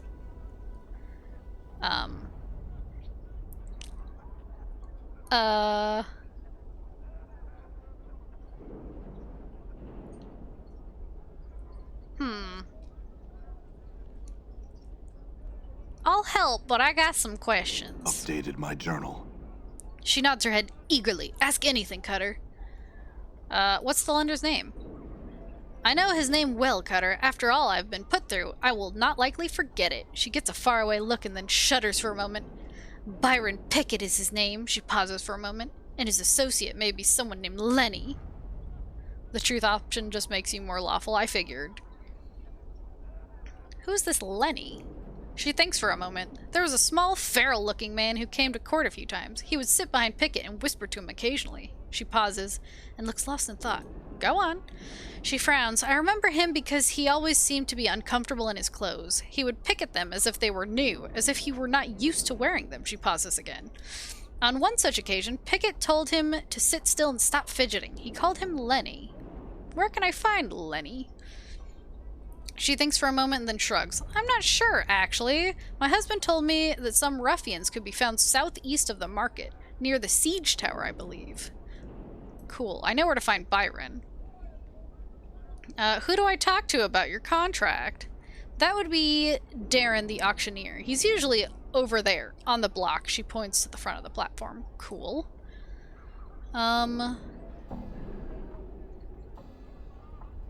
Do you think the loan document could have been stolen? She shrugs. I don't know. Why would anyone steal that, yet leave other valuables be? It makes little sense to me. Well, maybe the lender stole the document so that you'd pay the loan twice. She looks at you in shock. That is a terrible thought. She hesitates and then begins to tap her chin with a finger, she thinks. But also a most ingenious one, Cutter. This Byron Pickett does strike me as a knight of the post. What? She gives you a quizzical look. A thief or a cheat, Cutter. Such are called knights of the post. Or of the cross trade. I see, yes. I remember being told that by someone before. Have you explained any of this to these courts you spoke of? She nods her head. Oh yes, Cutter. I've explained my situation to many. You're the first to be willing to help me. She smiles warmly at you. Cool. I'ma go then. Let's go talk to, let's go talk to this man's again. Hey. You. Hey, you. I want to talk to you about Trist. Ah, Trist. He frowns and looks away. After a moment, he looks at you and raises his eyebrow. What about her? I'm trying to find a missing document for her. He sighs and shakes his head. There is no missing document. That was a ruse instigated by Trist to cast doubt on her debt. This matter has been thoroughly investigated by the Mercy Killers, and they found no evidence of any such document. I mean, the Mercy Killers. Yes, a faction of fanatics dedicated to uncovering the truth in criminal cases and handing out justice. They're often used as investigators by the courts of sigil. They're quite thorough, and they found nothing. He glares at you. They could have missed something. That is a possibility, but not very likely. You obviously are not familiar with the Mercy Killers or their methods for you to make such a statement. If they could not find the document, then it does not exist. He looks at you angrily. Someone could have stolen the document and then destroyed it. That way the loan would be paid twice. Updated my journal. For a moment, he looks as if he's about to be furious with you. Then a gloating smile crosses his face. What a terrible thought. Pity there's no proof of any such activity. He continues to smile at you. Yes, a pity. So tell me, why have Triss sold into slavery? Couldn't she pay you your money in the form of a loan? Yes, she could, and I did make that offer to her. He looks at you sternly. However, she turned me down. I don't allow second chances. No one turns me down without suffering the consequences. No one. Cool. No, I have had enough of you to last a lifetime. I will answer no more of your questions. Now pike it, sod. Okay. You know, I've learned some new tricks. Oh. She leveled.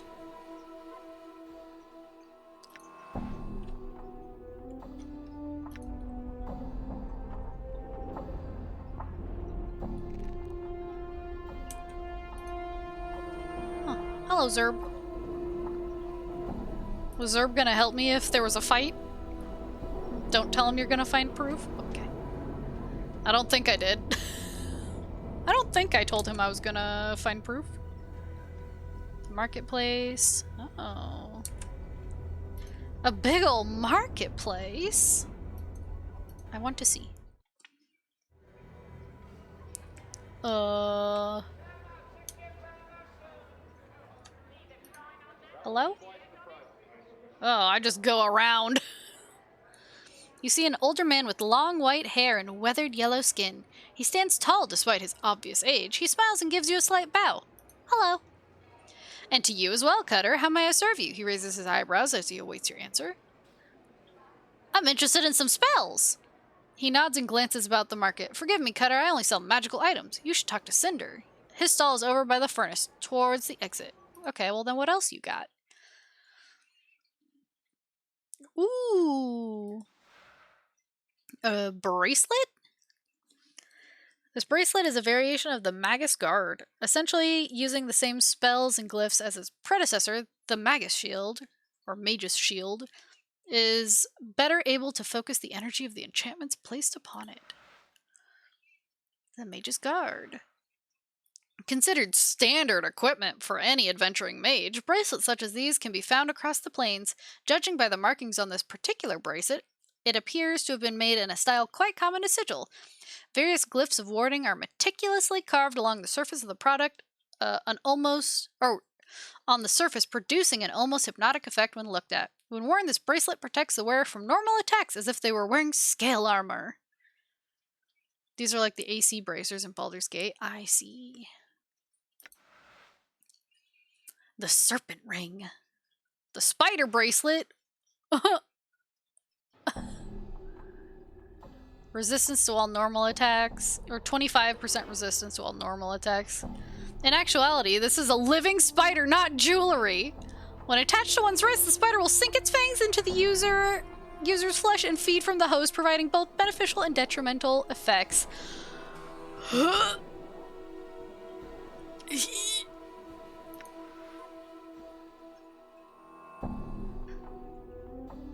Enhanced. Yeah. Spider bracelet works well on Anna. Serpent ring. This appears to be a baby serpent of some sort that has been frozen into the shape of a ring. Its eyes glitter and swirl like jewels and even appear to move occasionally. Ring of the Traveler. I have one of these. Displacer ring. +2 to armor class. A Shamanic Rod. A Sadistic Frame. Invokes Pain Mirror. When used, this item causes an attacker to feel the same pain and hurt that he has inflicted upon the user. Look at this mirror! Look at what you did. Look at it.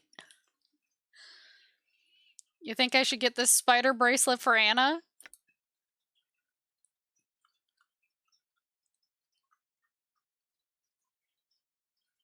Here you go, Anna. I'll buy you a bracelet. It's a spider. I hope you like it. Ooh. Ew.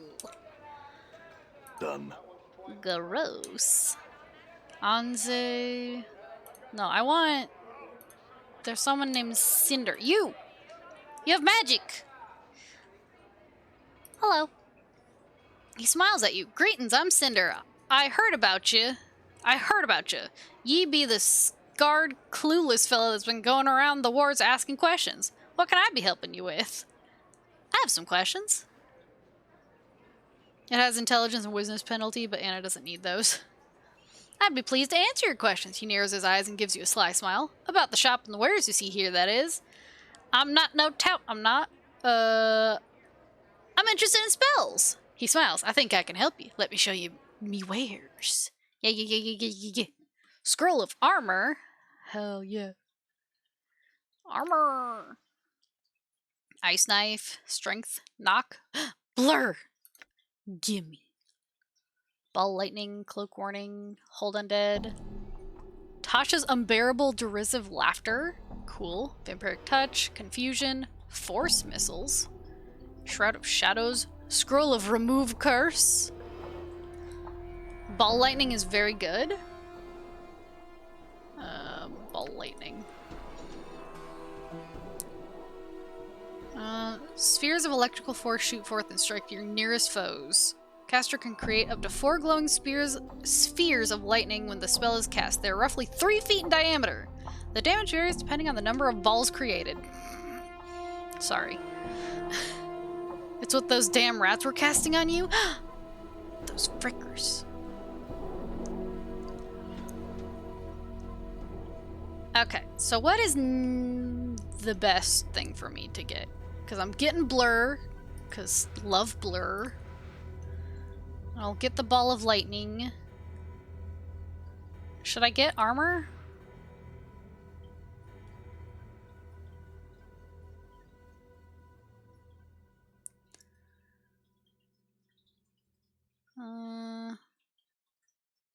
Confusion is alright. Confusion. It's like chaos. Done. That's all you had to say? Remove curse?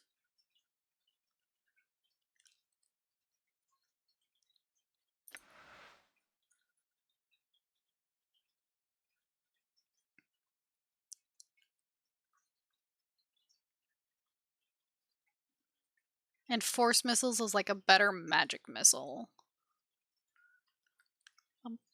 Force missiles. That's all I have room for in my pockets.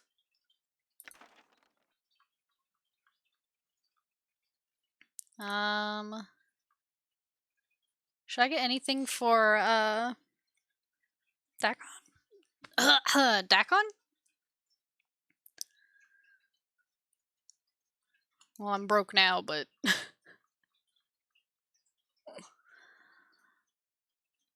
I wouldn't bother. Okay. He has 13 intelligence. Well, blur. Confusion. Ball lightning. I miss force missiles. Would want them in other games. Are they that good? Okay. Level 2. Yes, I want to remove it. I want to blur. Ball lightning. Okay. Can't do the level 4s yet, but I have them. I'm ready. Blood Bridge is awful, so I should get rid of both of them. Double blur. No one can see me. It's what I love, when no one can see me. But also, I'm gonna leave this place first. I'm gone. And it's 2:30. So, you know what that means. It's time for me to end the stream. But I appreciate y'all for hanging out with me on a night that I don't normally stream. Anyway, yeah. I mean, I hope y'all had a nice chill time. And, I mean, I appreciate y'all hanging out. My arm is actually feeling kind of better, which is weird because I've been holding it in about the same position the whole time. But, yeah. And I will probably stream again tomorrow. Another one of my days off because, I have the day off from work. So I shouldn't be too exhausted. So yeah, I'll see y'all tomorrow.